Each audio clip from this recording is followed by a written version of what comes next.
हार्दिक अनुरोध गर्दछु। उहाँहरूको प्यानलिस्ट हुनुहुन्छ। त्यसै गरेर हामीसँग महिला अधिकार कर्मी अग्रणी दिदी हुनुहुन्छ एडभोकेट मीरा ढुङ्गाना, उहाँ चेयरपर्सन एफडब्ल्युएलडीको चेयरपर्सन हुनुहुन्छ। उहाँलाई पनि यथास्थानमा आसन ग्रहण गरिदिनु हुनका लागि हार्दिक अनुरोध गर्दछु। र टेक सर, हामीसँग टेक ताम्राका सर हुनुहुन्छ, जो चाहिँ म्यानेजर रुल अफ ल युएनडिपीको म्यानेजर हुनुहुन्छ। उहाँले पनि धेरै समय चाहिँ यो रुल अफ ल तथा यो एक्सेस टु जस्टिसमा काम गर्नुभएको छ र स्पेसल्ली लिगल एडलाई एकदमै धेरै फोकस गरेर उहाँले हेर्नु भएको छ र आज उहाँ हुनुहुन्छ हामीसँग। उहाँलाई पनि यथास्थानमा आसन ग्रहण गर्नका लागि म हार्दिक अनुरोध गर्दछु। त्यसै गरेर वैतनिक वकिललाई प्रतिनिधित्व गर्दै हैन हामीले सबैलाई चाहिँ अब प्यानलिस्टको रूपमा हामीले राख्न सम्भव नभएको कारणले गर्दाखेरि सुदूरपश्चिमबाट चाहिँ हाम्रो पुनम सिंह चन्दजी चाहिँ हुनुहुन्छ। उहाँ चाहिँ हाइकोर्टको वैतनिक वकिलको रूपमा उहाँ कार्यरत हुनुहुन्छ र उहाँलाई पनि आसन ग्रहण गरिदिनका लागि हार्दिक अनुरोध गर्दछु।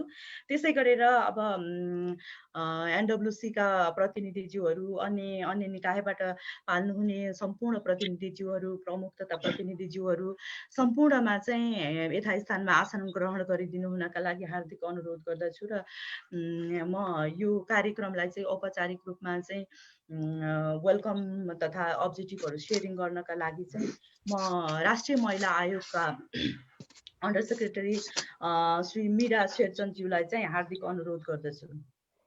Thank you. Meera ma'am, over to you.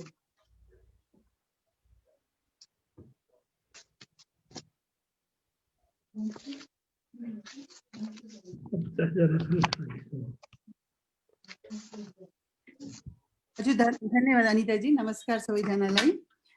आजको कार्यक्रमका प्यानलिस्ट कानुन मन्त्रालयको उपसचिवज्यू, एफडब्ल्युएलडीका अध्यक्ष ढुङ्गानाज्यू, नेपाल बार एसोसिएसनका महासचिव लीलामणि पौडेलज्यू र डेस्क आसीन विशिष्ट व्यक्तित्वज्यूहरू र यस कार्यक्रमका अध्यक्ष श्रीमान सचिव, सबैलाई हार्दिक अभिवादन टक्राउन चाहन्छु।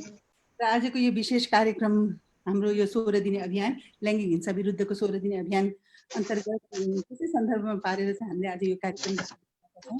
र विशेष गरी अहिले राष्ट्रिय महिला आयोगले पीडित महिलाहरूको पक्षमा काम गर्नको लागि ल्याकसँग साझेदारीमा चाहिँ हामीले काम गरिराखेका छौँ। त्यसै गरी नेपाल बार एसोसिएसनले पनि पीडित महिलाहरूको पक्षमा चाहिँ वकालत गर्दै आइराख्नु भएको छ।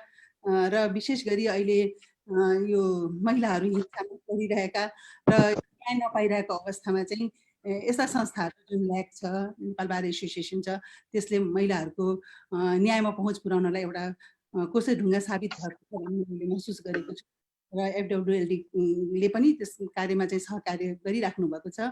र विशेष गरी महिलाहरू चाहिँ पीडित भइसकेपछि कहाँ जाने, के गर्ने, कसरी न्यायमा पहुँच पुर्याउने, किनभने उनीहरूसँग पैसा पनि हुँदैन र आफ्नो बोल्नको लागि उनीहरूसँग आवाज पनि हुँदैन। त्यस्तो अवस्थामा चाहिँ ल्याकले पनि जुन समन्वय गरेर उहाँलाई न्यायमा पहुँच पुर्याउने काममा जुन सहयोग गर्नुभएको छ, त्यसबाट पनि धेरै पीडित महिलाहरूले चाहिँ न्यायमा उहाँहरूको पहुँच पुगेको छ र एउटा आत्मसम्मानका तसर्थ यो आजको कार्यक्रमले पनि महिलाहरूलाई कस्ता कस्ता समस्या छ र अझ पनि उहाँहरूले न्याय पाउनुमा चाहिँ के कस्तो च्यालेन्जहरू छ भन्ने विषयमा पनि सबैजनाले चाहिँ यो विषय विज्ञ भएको कारणले त्योमा प्रकाश पार्नुहुनेछ भन्ने मैले विश्वास लिएको छु। तसर्थ यहाँ उपस्थित हुनुभएका सम्पूर्ण प्यानलिस्टहरूमा हार्दिक स्वागत गर्न चाहन्छु मेरो व्यक्तिगत तर्फबाट र राष्ट्रिय महिला आयोगको तर्फबाट। र यसै गरी यस कार्यक्रममा जुममा सहभागी हुने सम्पूर्ण सहभागीहरूलाई पनि हार्दिक स्वागत गर्न चाहन्छु र मेरो भनाइ चाहिँ यही नै अन्त गर्छु। हस्, धन्यवाद, नमस्कार। हजुर, धन्यवाद मीरा म्याडम, एकदमै धेरै धन्यवाद। र यहाँले चाहिँ सम्बोधन परियोजनाको सम्बन्धमा पनि केही कुराहरू चाहिँ यहाँ छोइसक्नु भएको छ र त्यसैले गर्दाखेरि म यो विशेष गरेर आज हामी कुन कार्यक्रम मार्फत कसरी जोइन गरिरहेका छौँ, जोइन्टली गइरहेका छौँ, एनडब्ल्युसी र ल्याक र अरू पनि कन्सोर्टियम पार्टनर हुनुहुन्छ। त्यसै गरेर यो 16 दिने अभियानलाई चाहिँ हामीले सफल पार्नका लागि के कार्यक्रमहरू गरिरहेका छौँ र विशेष गरेर महिला तथा भल्नरेबलको न्यायमा पहुँचका निमित्त के कस्तो कार्यक्रमहरू चाहिँ भइरहेको छ भन्ने सम्बन्धमा चाहिँ म यस प्रोग्रामको पलिता थापाज्यू, जो चाहिँ टेक्निकल एडभाइजर हुनुहुन्छ, उहाँलाई चाहिँ केही कुराहरू सेयरिङ गरिदिनका लागि म हार्दिक अनुरोध गर्दछु। Over to you Palitaji. हस्, धन्यवाद अनिताजी। यस कार्यक्रमको अध्यक्षता गरिरहनुभएका राष्ट्रिय महिला आयोगका सचिवज्यू, यस कार्यक्रममा आफ्नो समय दिएर पाल्नुभएका विशिष्ट वक्ताज्यूहरू र विभिन्न माध्यमबाट हामीलाई सुनिराख्नु भएको, हेरिराख्नु भएका सम्पूर्णमा म आएको तर्फबाट हार्दिक नमस्कार गर्न चाहन्छौँ। आज 16 दिने अभियानको क्रममा जुन आज विषय हामीले उठान गर्न खोजिरहेका छौँ, त्यो चाहिँ कसरी पीडितहरूलाई चाहिँ निशुल्क कानुनी सहायता प्रदान गर्ने रहेको छ। र राष्ट्रिय महिला आयोगले धेरै अगाडिदेखि नै यो काम गरिरहेको भए तापनि सन् 2016 देखि चाहिँ विश्व ब्याङ्कको सहयोगमा हामीले एउटा हेल्पलाइन नै सञ्चालनमा लिएर आएका छौँ डिसेम्बर 10 देखि। र यो हेल्पलाइन चाहिँ महिलाहरूको लागि एउटा न्याय प्राप्तिको लागि पहिलो चाहिँ उहाँलाई आउनको लागि एउटा बाटो बनेको छ। र हामीले चाहिँ हरेक 11:45 मा फोन गरिसकेपछि चाहिँ उहाँहरूलाई विभिन्न सेवाहरूमा जोड्ने प्रयास गरिरहेका छौँ। र हामीले जोड्ने ती प्रयासहरूमध्ये सेवाहरूमध्ये एउटा चाहिँ कानुनी सेवा पनि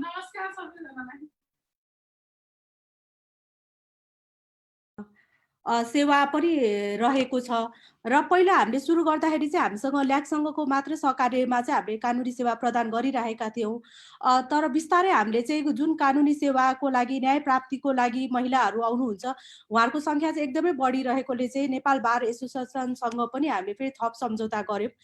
र हामीले यो 3 वर्षको अवधिमा हेर्दाखेरि चाहिँ धेरै नै पीडितहरू जो राष्ट्रिय महिला आउनुहुन्छ, उहाँहरू धेरै चाहिँ कानुनी न्याय प्राप्तिको लागि नै आएको चाहिँ हामीले पाएका छौँ। र हामीले यसमा के पनि देख्यौँ भन्दा न्याय प्राप्तिको लागि कानुनी बाटो मात्र भएर पुग्दैन रहेछ। उहाँलाई त्यो सँगसँगै अरू कुराहरू, अरू सेवाहरू पनि चाहिँदो रहेछ। जस्तो कतिपय व्यक्तिहरू जब मुद्दा लड्नको लागि सदरमुकाममा जानुहुन्छ वा यहाँ काठमाडौँ आउनुहुन्छ, उहाँहरूसँग बस्ने ठाउँ हुँदैन, आश्रयस्थल हुँदैन। त्यही भएर हामीले चाहिँ यो सम्बोधन परियोजना अन्तर्गत चाहिँ एउटा इन्टिग्रेटेड एप्रोचको रूपमा चाहिँ उहाँलाई सेल्टरको व्यवस्था, अनि त्यो सँगसँगै हामीले मनोसामाजिक परामर्शको व्यवस्था, अनि बालबालिकाको लागि विशेष व्यवस्था गरेर विभिन्न निकायहरूसँग चाहिँ समन्वय र सहकार्य गरेका छौँ।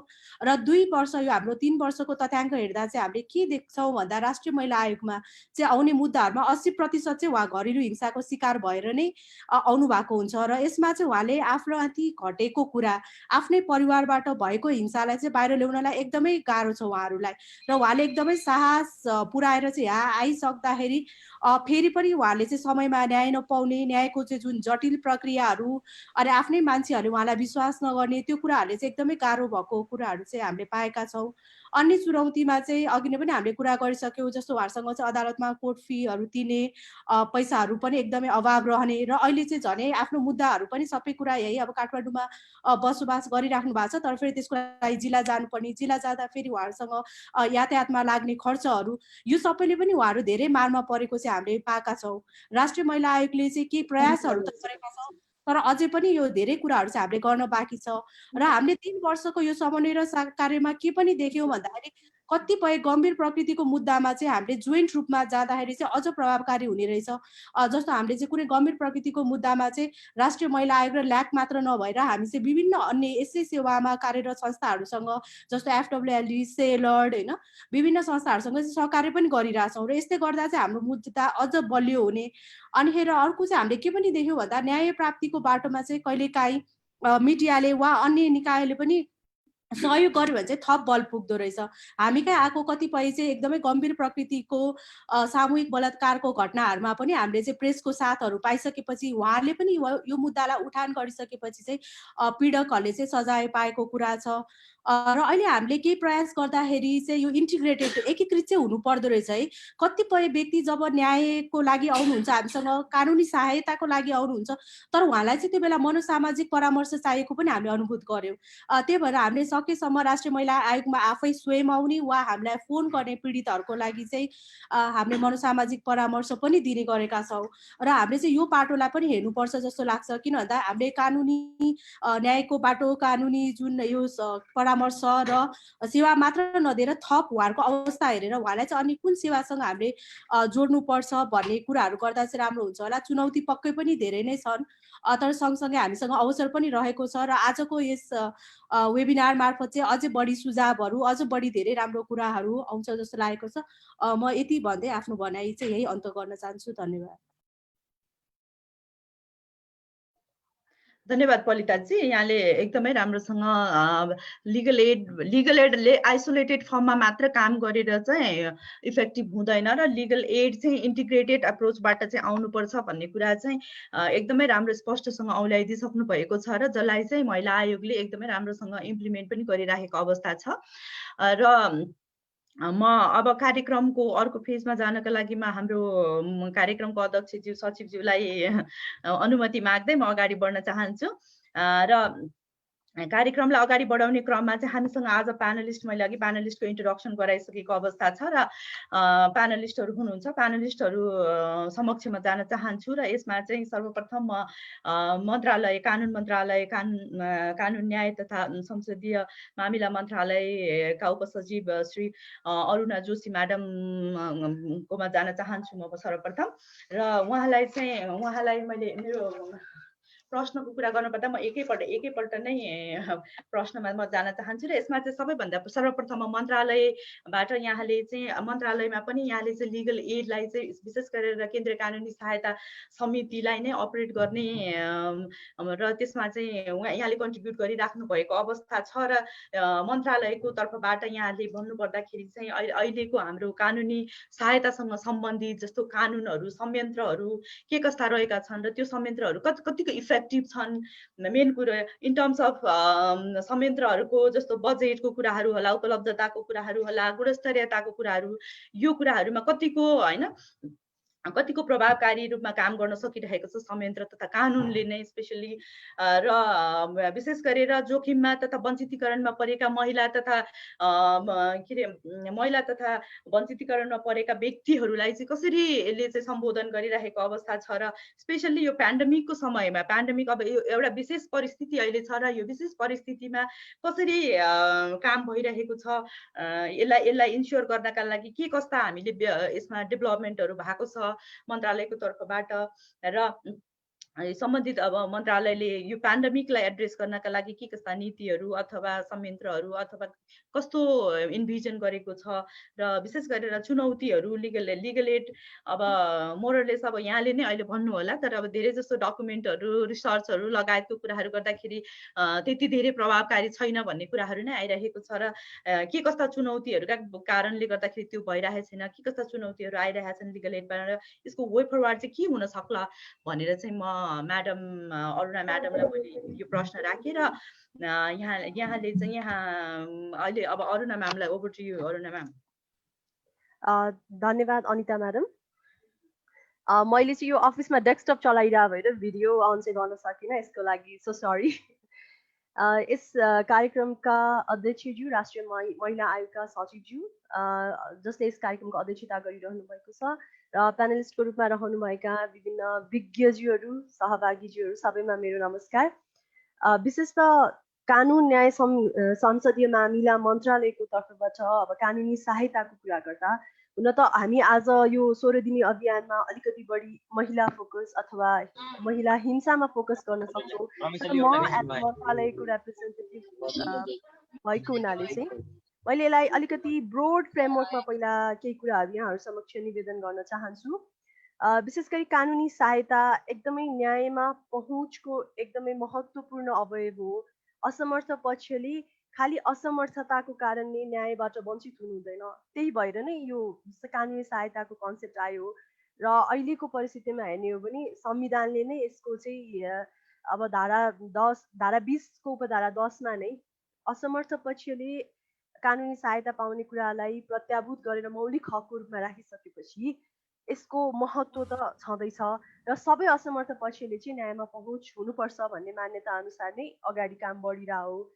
र अहिले हेर्दा हामीसँग कानुनी व्यवस्था हेर्दा चाहिँ अझैसम्म पनि हामीसँग कानुनी सहायता सम्बन्धी ऐन 2054 र नियमावली 55ले नै गाइड गरेको छ हैन। तर त्यसमा थुप्रै ग्याप्सहरू छन्, त्यसमा थुप्रै च्यालेन्जेसहरू छन् भनेर विभिन्न रिसर्चहरूले देखाएको छ। इभन कानुन मन्त्रालयले नै गरेका केही अध्ययनहरूले समेत त्यसमा चाहिँ ग्याप छ है। अब चाहिँ एउटा रिफर्ममा जानुपर्छ, कानुनी सहायतालाई सुधारमा लानुपर्छ भनेर कानुन मन्त्रालयले युएनडिपीको सहयोगमा आजभन्दा धेरै अगाडिदेखि नै अभ्यास चाहिँ सुरु गरेको थियो।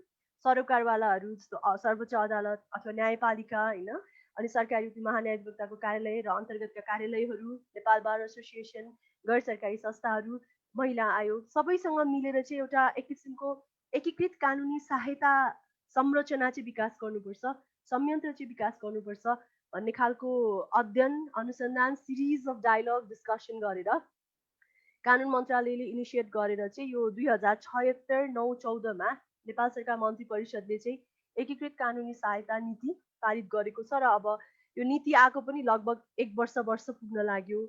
अहिलेको परिवेशमा यो नीति चाहिँ एकदमै नीतिले चाहिँ योभन्दा अगाडिका चुनौतीहरूलाई पनि एकदमै एड्रेस गरेको छ। विगतमा भएका प्रयासहरूलाई पनि समर्थन गर्दै के कस्ता चुनौती छन् र कसरी अगाडि बढ्ने भन्नेमा चाहिँ नीतिले एकदमै मार्गदर्शन चाहिँ गरेको छ। अब अलिकति अगाडि म यहाँहरूलाई नीतिको बारेमा थोरै निवेदन गर्न चाहे। सायद अब यहाँ उपस्थित सम्पूर्णले यो नीतिको बारेमा सुन्नु भएको छ, पढ्नु भएको छ, आफूले पक्कै पनि अब चाहिँ कानुनी सहायताले यस्तो खालको एउटा सरकारी संयन्त्र भनौँ अथवा राज्यले नै ओन गरेको संयन्त्रबाट चाहिँ यसरी अगाडि बढ्न खोजा रहेछ भन्ने कुरा चाहिँ नीतिले एकदम स्पष्ट गराएको छ। र यो नीति अहिले आइसकेको छ र 1 वर्ष पनि भइसकेको छ। तर कस्तो हुन्छ भने नीति आफैमा नीतिले चाहिँ एक्सनमा जाँदैन। हामी सबै कानुन पढेका विद्यार्थी, हामी सबैलाई थाहा छ। अब यसको लागि चाहिँ हाम्रो एक्जिस्टिङ ल जुन कानुनी सहायता सम्बन्धी ऐन 54 छ, नियमावली 55 छ, यसमा चाहिँ एकदमै धेरै परिमार्जन, यो नीति अनुसार चाहिँ परिमार्जनको आवश्यकता छ र अहिलेको परिस्थितिमा कानुन मन्त्रालय चाहिँ त्यसमा काम गरिरहेको छ। हुन त अब यो महामारी, यो पेन्डेमिकले गर्दा अलिकति ढिलो चाहिँ भयो, किनभने नीति आएको लगभग 1 वर्ष हुन लाग्यो। हामीले ऐनको संशोधनको काम चाहिँ अझै हाम्रो इन्टरनल होमवर्कै भइरहेछ। यहाँहरूसँग पनि हामीले सेयर गर्न सक्ने स्थितिमा चाहिँ अलि आइसकेको छैन। पक्कै पनि सेयर गरेर यसलाई चाहिँ एकदमै इम्प्लिमेन्टेबल, इफेक्टिभ त बनाउने नै छौँ होइन। तर अब अलिकति यसमा मैले नीतिकै कुरामा फेरि जान चाहेँ। नीतिले चाहिँ हाम्रो अहिले एक्जिस्टिङ यो फेडरल स्ट्रक्चर, सङ्घीय संरचनालाई पनि एड्रेस गर्ने हिसाबले चाहिँ परिवर्तन खोजेको छ कि। अनि अलिकति यसमा नीतिले चाहिँ विशेष गरी कानुनी सहायतालाई अघि अब हाम्रो महिला आयोगको तर्फबाट पनि भन्नुभएको थियो नि, सामाजिक अनि त्यसपछि मनोवैज्ञानिक खालका परामर्श, ती सेवाहरू पनि आवश्यक पर्छ भनेर कानुनी सहायताको दायरालाई चाहिँ फराकिलो बनाउने, अलिकति सोसियो लिगल भन्छ नि त्यस्तो किसिमले बनाउने भन्ने नीतिको उद्देश्य नै छ। यसको स्कोप बढाउने, यसको दायरालाई फराकिलो गर्ने र असमर्थ पक्षलाई कुनै पनि कारणबाट चाहिँ उसको हक हितबाट वञ्चित नगराई उनीहरूको हक हित संरक्षण गरी सहज रूपमा गुणस्तरीय, सहज पनि हुनु पर्यो, गुणस्तरीय र प्रभावकारी पनि हुनु पर्यो निःशुल्क कानुनी सहायता भन्ने उद्देश्यले चाहिँ नीति आएको छ। अब यो नीतिले एकदमै कस्तो छ भने यो नीतिमा यहाँहरूले हेर्नु भएको छैन भने पनि कानुन मन्त्रालयको वेबसाइटमा गएर त्यहाँ नीति भन्ने भित्र हेर्नु होला, फुल डकुमेन्ट पाउनुहुन्छ। त्यो नीतिमा चाहिँ विशेष गरी 15वटा नीतिलाई चाहिँ आइडेन्टिफाई गरिएको छ।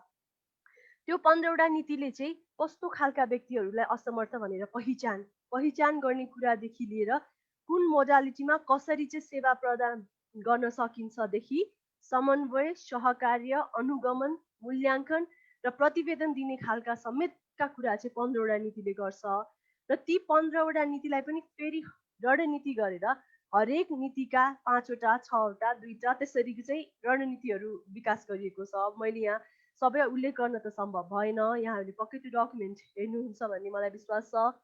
र रणनीतिमा जाँदाखेरि यति धेरै छ कि हामीले अलिकति प्र्याक्टिकली सोच्न, भनौँ न यो नीतिले चाहिँ प्र्याक्टिकली कसरी चाहिँ एड्रेस गर्न सकिन्छ त विगतका चुनौतीहरूलाई, ताकि निःशुल्क कानुनी सहायता चाहिँ असमर्थ पक्षले कुनै पनि हालतमा पाउन् र त्यो सहायता एकदमै गुणस्तरीय र प्रभावकारी समेत होस् भनेर चाहिँ यो नीतिले परिकल्पना गरेको छ। त्यसमा 44वटा रणनीतिहरू छन्। अब यी चाहिँ त्यो क्राइटेरियादेखि लिएर प्रोसेसका कुराहरू नीतिले गर्छ भने संस्थागत संरचनाको रूपमा चाहिँ नीतिले अहिलेको कानुनी सहायता सम्बन्धी ऐनको भन्दा अलिकति फरक किसिमको संरचना परिकल्पना गरेको छ, जसमा चाहिँ अब हेर्दाखेरि महत्त्वपूर्ण चाहिँ संस्थागत संरचनामा राष्ट्रिय कानुनी सहायता परिषद, जसमा चाहिँ 15 जना सदस्य हुने, कानुन, न्याय तथा संसदीय मामिला मन्त्रीले अध्यक्ष गर्ने, अब त्यसमा महान्यायाधिवक्ता होइन, सर्वोच्च अदालतको मुख्य रजिस्ट्रारदेखि लिएर विभिन्न मन्त्रालयका सचिवज्यूहरू, राष्ट्रिय महिला आयोगको सचिवज्यू, नेपाल बार एसोसिएसनका अध्यक्ष अनि कानुनी सहायता प्रदान गर्ने संस्थाहरूबाट, ती संस्थाहरूबाट पनि प्रतिनिधि हुने गरेर, अनि यति मात्र नभई आज त हामीलाई कानुनी सहायता सबैभन्दा जरुरी त स्थानीय तहमा देखिएको छ। सबैभन्दा कुनै पनि व्यक्तिले आफूलाई अप्ठ्यारो पर्दा एकदमै आशा गर्ने र सबैभन्दा नजिक जाने भनेको अहिले स्थानीय तह भएको छ होइन। त्यही भएर स्थानीय तहको पनि एकदमै प्रतिनिधित्व आवश्यक छ। ती इस्युहरू पनि राष्ट्रिय स्तरमा आउनुपर्छ कानुनी सहायताको क्षेत्रमा भनेर नेपाल नगरपालिका सङ्घ, राष्ट्रिय गाउँपालिका महासङ्घका अध्यक्षहरू पनि यो समितिमा रहने किसिमले चाहिँ गरेको छ भने, यति मात्र नभई अलिकति अझै अगाडि विश्वविद्यालय मध्येका अध्यक्षले तोकेको कुनै विश्वविद्यालयको कानुन संकायको दिन कानुनी सहायता र कानुन भनौँ न, कानुन भने डाइनामिक कुरा हो, यो त चेन्ज भइरहन्छ। खालि हामी यो कानुन मन्त्रालय अथवा गैर सरकारी संस्था अथवा अरू सरकारवालाले मात्र नभएर एकाडेमिक स्पेयरमा पनि नयाँ नयाँ कुराहरू आइरहेका हुन्छन्। ती कुरालाई पनि एड्रेस गर्न सकिन्छ भनेर एकदमै इन्क्लुसिभ वेमा चाहिँ यो राष्ट्रिय कानुनी सहायता परिषदको व्यवस्था चाहिँ नीतिले गरेको छ। अनि अब अहिले त प्रदेश पनि छ, प्रदेशमा पनि संरचना हुनुपर्छ, त्यसमा कुनै दुविधा भएन। तर त्यो प्रदेशमा चाहिँ प्रदेश सरकारले नै गठन गरोस् आवश्यकता अनुसार। 7वटा प्रदेशको आवश्यकता फरक हुन सक्लान्, त्यही भएर प्रदेश सरकारले नै गर्ने खालको म्यान्डेट चाहिँ यो नीतिमा छ भनौँ न। त्यति मात्र नभएर जिल्ला सबैभन्दा अब यो नीतिले परिकल्पना गरेको र एकदमै इफेक्टिभ पनि हुने खालको संरचना भनेको चाहिँ जिल्ला स्तरको संरचना छ। त्यसमा चाहिँ अलिकति अहिलेको अहिले चाहिँ यो कानुनी सहायता सम्बन्धी ऐनले चाहिँ जिल्लाको सरकारी वकिलको अध्यक्षतामा समिति बनाएको छ भने यो नीतिले परिकल्पना गरेको चाहिँ जिल्ला न्यायाधीशको अध्यक्षतामा चाहिँ 8 जना हुने र त्यसको सदस्य सचिव जिल्ला अदालतको श्रेष्ठदार हुने हिसाबले चाहिँ बनेको छ। र यसरी हेर्दा चाहिँ नीतिले एकदमै धेरै कुराहरू चाहिँ लिएर आएको छ। तर अब अघि पनि मैले यहाँहरू समक्ष निवेदन गरेँ, नीतिले मात्र पुगेन, नीति आफैमा इम्प्लिमेन्टेड हुँदैन। यसको लागि चाहिँ हामीले कानुनी सहायता सम्बन्धी ऐनलाई नै एकदमै सुधार परिमार्जन गर्नुपर्ने आवश्यकता छ र त्यो आवश्यकतालाई कानुन मन्त्रालयले एकदमै महसुस पनि गरेको छ र गर्दैछ र यहाँहरूसँग अब निकट भविष्यमा नै त्यो सेयर गरेर त्यसलाई अन्तिम रूप दिन अब हामी क्याबिनेटलाई नै पार्लियामेन्टलाई नै त्यो प्रोसिजरल कुराहरू गरिहाल्छौँ। तर त्यसलाई अझै राम्रो भनौँ न, यो नीतिले परिकल्पना गरेको जस्तै एउटा प्रभावकारी रूपमा कार्यान्वयन हुन सक्ने ऐन बनोस् भनेर चाहिँ कानुन मन्त्रालय लागिरहेको छ। र त्यसको साथसाथै जस्तो यो नीतिमा राष्ट्रिय परिषदको कुरा गरेँ मैले अघि, त्यसको सचिवालय चाहिँ कानुन मन्त्रालयमा रहने भन्ने नीतिले परिकल्पना गरेको अनुसार कानुन मन्त्रालयले त्यसमा पनि काम चाहिँ अगाडि बढाएको छ। अब कसरी यहाँ चाहिँ हामीले एउटा सचिवालय ठ्याक्कै काम गर्न सक्ने युनिट बनाएर काम गर्ने भन्ने खालको कुराहरू पनि सुरु भएको छ। यो अहिलेको यो कठिन परिस्थितिले गर्दा चाहिँ केही कुराहरू अलिकति ढिलो भएको जस्तो त्यस्तो चाहिँ हामीले पनि महसुस यहाँ गरेका छौँ। यो चाहिँ एकदम ढिलो भइसक्यो। अहिले झन् महामारीमा एकदम धेरै पीडित भइरहेका छन् होइन। कति कुरामा त्यस्तो बेलामा चाहिँ अझै बढी प्रभावकारी रूपमा चाहिँ कानुनी सहायता लानुपर्ने हो भन्ने हामीले महसुस गरेका छौँ र त्यही हिसाबले चाहिँ कानुन मन्त्रालयले अगाडि काम गरिरहेको छ। र अब अर्को महत्त्वपूर्ण त कानुन मन्त्रालयले अहिलेसम्म गरिरहेको कुरा भयो होइन। कानुनी सहायतामा अर्को महत्त्वपूर्ण चाहिँ के हुँदो रहेछ भने मलाई पर्सनली पनि फिल भएको, धेरै ठाउँमा फिल्डहरू जाँदाखेरि धेरै मान्छेहरूसँग इन्टरेक्सन गर्दाखेरि चाहिँ अवेरनेसै रहेनछ कि यति अन्याय पर्यो अथवा यस्तो हुँदाखेरि चाहिँ यस्तो ठाउँमा जानुपर्छ, एउटा भनौँ न प्रक्रियामा जानुपर्छ, त्यहाँ गयो भने सहायता पाइन्छ, कानुनी सहायता पाइन्छ भन्ने खालको अवेरनेसै छैन। त्यही भएर सबैभन्दा महत्त्वपूर्ण कुरा चाहिँ अवेरनेस रहेछ कानुनका बारेमा, कानुनी सहायताका बारेमा। पहिलो त आफ्नो अधिकार के हो भनेर नै अवेर हुनु पर्यो। यसको लागि चाहिँ मिडिया मोबिलाइजेसन र यहाँहरू जस्तो अब गैर सरकारी संस्थाहरू होइन त्यस्तै अब हुन त गरिरहनु भएको छ, महिला आयोगले पनि गरिरहनु भएको छ, तर अब मन्त्रालयले पनि गरिरहेछ, हामीले पनि मिडियामा यस्ता अवेरनेसका प्रोग्रामहरू गरि नै रहेछौँ। तर यो जति नै गराएको छौँ नि त्यो चाहिँ पर्याप्त छैन। अझै बढी यसमा फोकस भएपछि मात्र पहिलो मान्छेले त थाहा पाउनु पर्यो नि पीडित चाहिँ आफ्नो अधिकार के हो भनेर, त्यसपछि मात्र चाहिँ यो कानुनी सहायताका कुराहरू चाहिँ प्रभावकारी हुने देखिन्छ।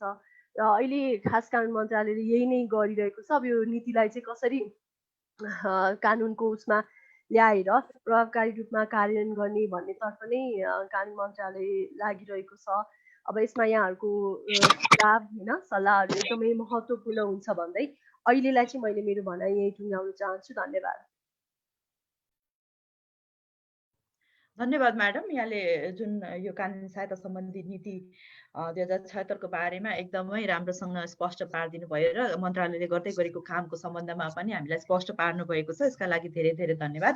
यसमा मलाई अलिकति जोड्न मन लागेको कुरा र यहाँलाई प्रश्न पनि भनौँ हैन, के भन्दाखेरि जस्तो यहाँले पनि भन्नुभयो लोकल लेभलमा चाहिँ एकदमै कानुनी सहायताको चाहिँ ठुलो ग्याप रहेछ भन्ने कुरा चाहिँ यहाँहरूले महसुस गर्नुभयो हैन। तर त्यो एकदम ठिक छ, तर त्यो भन्दा पनि बियोन्ड द्याट चाहिँ के छ त भन्दाखेरि लोकल जस्तो कुनै पनि मान्छे उसलाई लिगल एड चाहियो, अवेरनेस पनि छैन, त्यो आफ्नो ठाउँमा छ, इम्पावरमेन्ट पनि छैन ऊ हैन, र उसले कतैबाट त्यो कुरा थाहा पाएर लिगल एड उसले सिक गर्न आयो भने पनि हाम्रो लिगल एड भनेको चाहिँ अहिलेको लिगल एड भनेको चाहिँ के भन्दाखेरि जस्ट कोर्टमा रिप्रेजेन्ट गर्ने कुरामा मात्रै सीमित भएको चाहिँ अवस्था छ हैन। त्यसले गर्दाखेरि अब बन्ने कानुनमा चाहिँ के कुरा पनि समेटियोस् अथवा समेटिएको छ कि छैन, मेरो त्यो पनि हो एउटा चासोको कुरा। जस्तो कुनै पनि मान्छे चाहिँ लिगल एड प्राप्त गर्नका लागि पनि इलिजिबल हुनका लागि पनि उसँग कुनै न कुनै एउटा identity document, legal identity document त हुनु पर्यो। त्यो लिगल आइडेन्टिटी डकुमेन्ट बनाउनकै लागि उसलाई लिगल एड चाहिरहेको हुन्छ भने त्यो लिगल एड कसरी प्राप्त गर्ने भन्ने किसिमको कुराहरू पनि यहाँहरूले इन्भिजन गरेर अगाडि बढिदिनु भयो भने चाहिँ यो लिगल एड पोलिसीले चाहिँ अझ बढी राम्रो रूपमा काम गर्छ होला भन्ने चाहिँ मलाई लाग्छ। र यस्ता धेरै च्यालेन्जेसहरू छन् जो अहिले हाम्रो लिगल एक्सपर्टहरूबाट आउँछ र यहाँलाई एकदमै धेरै धन्यवाद यहाँको प्रस्तुतिका लागि। यहाँको यसमा अलिकति केही जोड्नु छ भने 1 मिनेटको समयमा जोडेर अनि अगाडि बढौँ होला म्याडम।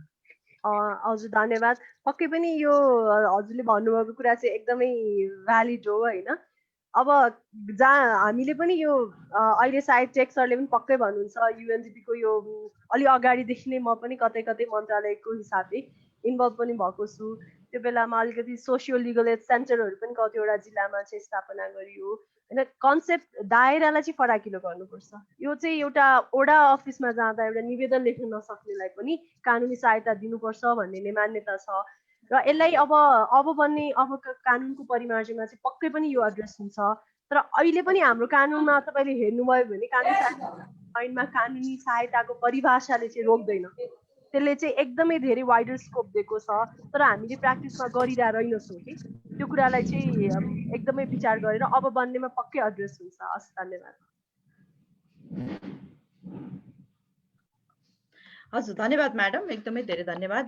र पछि हाम्रो प्रश्न पनि राख्नुहुनेछ, हाम्रो सम्पूर्ण सहभागीज्यूहरूबाट पनि प्रश्नहरू आउँछ होला पछि डिस्कसनको क्रममा। र म अहिले चाहिँ अब हाम्रो लीलामणि सर बारको महासचिव हुनुहुन्छ उहाँ, र उहाँसँग म जान चाहन्छु। र उहाँलाई चाहिँ प्रश्न के छ भन्दाखेरि जस्तो अहिले अब लिगल एडको कुरा गर्दाखेरि हामी हैन अहिलेको कानुन संयन्त्रहरू कतिको इफेक्टिभ रूपमा काम गरिरहेछ इन टर्म्स अफ बजेट हैन, यसको उपलब्धता, त्यसै गरेर गुणस्तरीयताको कुराहरूमा के छ, कस्तो खालको चुनौतीहरू चाहिँ भइरहेको छ, कतिको इफेक्टिभ छ, मेन कुरो त कस्तो अवस्थामा छ अहिले मेन कुरो, र त्यस गरेर कतिको इफेक्टिभ भइरहेको छ र यसले चाहिँ महिला, असहाय पक्ष हैन, वञ्चितीकरणमा परेकोहरूलाई न्याय दिन सफल भएको छ कि छैन, सकेको छ कि छैन, कतिको प्रभावकारी रूपमा दिइरहेको छ, र स्पेसली पेन्डेमिकको कुराहरूलाई चाहिँ पेन्डेमिकको विषयमा चाहिँ कसरी अगाडि बढिरहेको छ। यो समय यो एकदमै चुनौतीपूर्ण समय हो र अहिले चाहिँ एकदमै धेरै डिमान्ड पनि हाई डिमान्ड, लिगल एडको सबैभन्दा डिमान्ड हाई भएको अवस्था अहिले हो।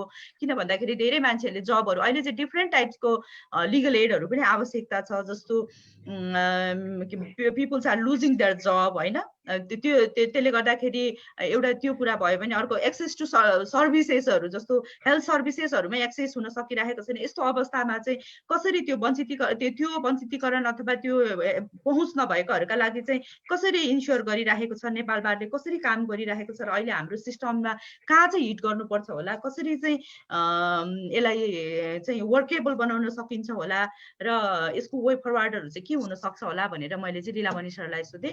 Over to you Lilamani sir. हस् धन्यवाद अनिताजी। यो 16 दिने लैङ्गिक हिंसा विरुद्धको अभियानको सन्दर्भमा कानुनी सहायतालाई पनि एउटा प्रमुख विषय बनाएर यहाँले जो कार्यक्रम आयोजना गर्नुभयो र त्यसमा मलाई पनि प्यानलिस्टको रूपमा आमन्त्रण गर्नुभयो, त्यसलाई म हृदयदेखि नै धन्यवाद आभार व्यक्त गर्न चाहन्छु। अगाडि धेरै कुराहरू आइसके म एकदमै नेगेटिभ पनि हुँला तर म अप्टिमिस्टिक छु र लिगल एडको क्षेत्रमा सम्भवतः नेपालका लयरहरू मध्ये from the very beginning legal एडमा इन्भल्भ भएर पर्सनल्ली र एउटा पदीय हैसियतले पनि चाहिँ लामो समयसम्म लिगल एडसँग आबद्ध रहेर काम गरेका कारणले लिगल एडको बारेमा म आफूलाई अहिले जे भइरहेको छ त्यसको बारेमा चाहिँ म भलिमाथि जानकार छु भन्ने मलाई लाग्छ। यो मेरो घमण्ड चाहिँ होइन। वास्तवमा यहाँलाई जानकारी गराउँ कि नेपालमा न्याय तथा कानुनको क्षेत्र जो छ यो कहिले पनि राज्यको प्राथमिकतामा परेन र इभन कानुन मन्त्री बन्नका लागि पनि राजनीतिक दलका नेताहरूले मन्त्रालय रोज्दै गर्दा कानुन मन्त्रालय छोडिएको फालिएको मन्त्रालयको रूपमा माने कारण के भने यसको जिल्ला लेभलसम्म कार्यालय शाखाहरू छैन र यहाँबाट चाहिँ केही आफूलाई अतिरिक्त आर्जन उपार्जनहरू केही हुन सक्दैन भन्ने मानस्थिति राखेर चाहिँ के छ भने काम गरिरहेको पाउँछौँ र राज्यले अहिले न्यायपालिकालाई दिने बजेटका कुराहरू हेरौँ र अहिले न्यायमा पहुँच पुर्याउनको लागि नेपाल बार एसोसिएसन जस्तै अन्य गैर सरकारी संस्थाहरूले गरिरहेका काम कारबाहीहरूमा राज्यको सकारात्मक भूमिका रहेको हामी पाउँदैनौँ र हामी कानुन व्यवसायकै पहलबाट अथवा अदालतको पहलबाट नेपालमा 2015 साल विक्रम सम्वत 2015 सालदेखि अदालतमा वैधानिक कानुन व्यवसायको व्यवस्था गरियो। सुरुमा सर्वोच्च अदालत, त्यसपछि त्यो बेलाको क्षेत्रीय अदालत, अञ्चल अदालत र जिल्ला अदालत हुँदै हाल 3 तहका अदालतहरूमा यो वैधानिक कानुन व्यवसायको व्यवस्था गरिएको छ। यो हो इन हाउस लयरिङ, यो कोर्ट रुमभित्र गर्ने सेवा चाहिँ यो भइरहेको छ। यो अदालतकै प्रयासबाट वा हामी कानुन व्यवसायीहरूको प्रयासबाट भएको भन्न मान्नुपर्छ र सरकार अहिले भर्खरै अरुणाजीले कानुन मन्त्रालयको तर्फबाट भन्दै गर्दा जो एकीकृत केन्द्रीय कानुन सहायता नीति भनिरहेको छ र ऐन मसौदा पनि भइरहेको छ र संयोगले म आफै पनि केन्द्रीय कानुन सहायता समितिको जबसम्म अर्को ऐन प्रस्तावित अर्को ऐन आउँदैन तबसम्म म आफू सदस्य सचिवको हैसियतले केन्द्रीय कानुन सहायता समितिमा पनि भएको हुँदा त्यसको बारेमा मलाई जानकारीहरू छ र अहिलेसम्मको हाम्रो लिगल एड भनेको परमुखापेक्षी अथवा डोनर बेस्ड किसिमको चाहिँ हाम्रो आएका थिए। सेलड, एफडब्ल्युएलडी, ल्याक, इभन बार एसोसिएसन पनि भनौँ दाताले सहयोग दिएसम्म त्यो हुने र दाताले सहयोग दिन छोडेपछि बन्द हुने र राज्यले चाहिँ के छ भने यो विषयका लागि चाहिँ अहिले साँच्चै भन्दाखेरि अहिले कानुन मन्त्रालय आफै पनि दाताबाट चलाएको छ। दाताले दिएको पैसा बाहेक खासै धेरै काम गरिरहेको छ कानुन मन्त्रालयले भन्ने मलाई लाग्दैन र नेपाल बार एसोसिएसनले के गरिरहेको छ भनेर भन्ने सन्दर्भमा साँच्चै नै नेपाल बार एसोसिएसनले नर्वेजियन बार एसोसिएसनको सहयोग प्राप्त हुनुभन्दा अगावै जो हामी 1988 भन्दा अगाडिदेखि नै नेपाल बार एसोसिएसन कानुन सहायता प्रदान गर्ने सन्दर्भमा जागरुक भएको देखिन्छ र 1988 पश्चात नेपालमा नर्वेजियन कानुन बार एसोसिएसनको सहयोगबाट करिब 26 वर्षसम्म निरन्तर यो कानुन सहायता परियोजना सञ्चालित भयो र त्यो परियोजना मार्फत गाउँ लेभलसम्म सचेतना कानुनी सचेतनता अभिवृद्धि गर्ने सन्दर्भमा त्यो प्रोजेक्टले नेपाल बारले धेरै जिल्लाहरूमा जिल्लाका धेरै गाउँहरूमा कानुनी सचेतना कार्यक्रम खास गरेर भल्नरेबल ग्रुपहरू महिला प्यारालिगल ट्रेनिङ भनेर दलित कानुनी साक्षरता कार्यक्रम भनेर र जनरल कानुन साक्षरता भनेर हामी धेरै ठाउँमा पुगेको अवस्था पनि हो। तर जब दाताको सहयोग रहेन त्यसपछि यसलाई निरन्तरता दिने चाहिँ नेपाल बार एसोसिएसनको आफ्नो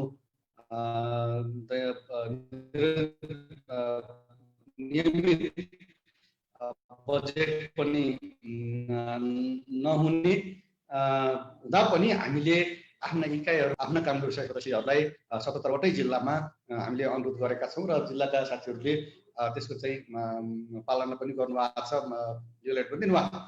तर के छ भने अहिले यो लिगल एड दिने कुरा चाहिँ वास्तवमा धारा टराएको जस्तो अवस्थाको विद्यमान छ, अर्थात् इफेक्टिभ छैन।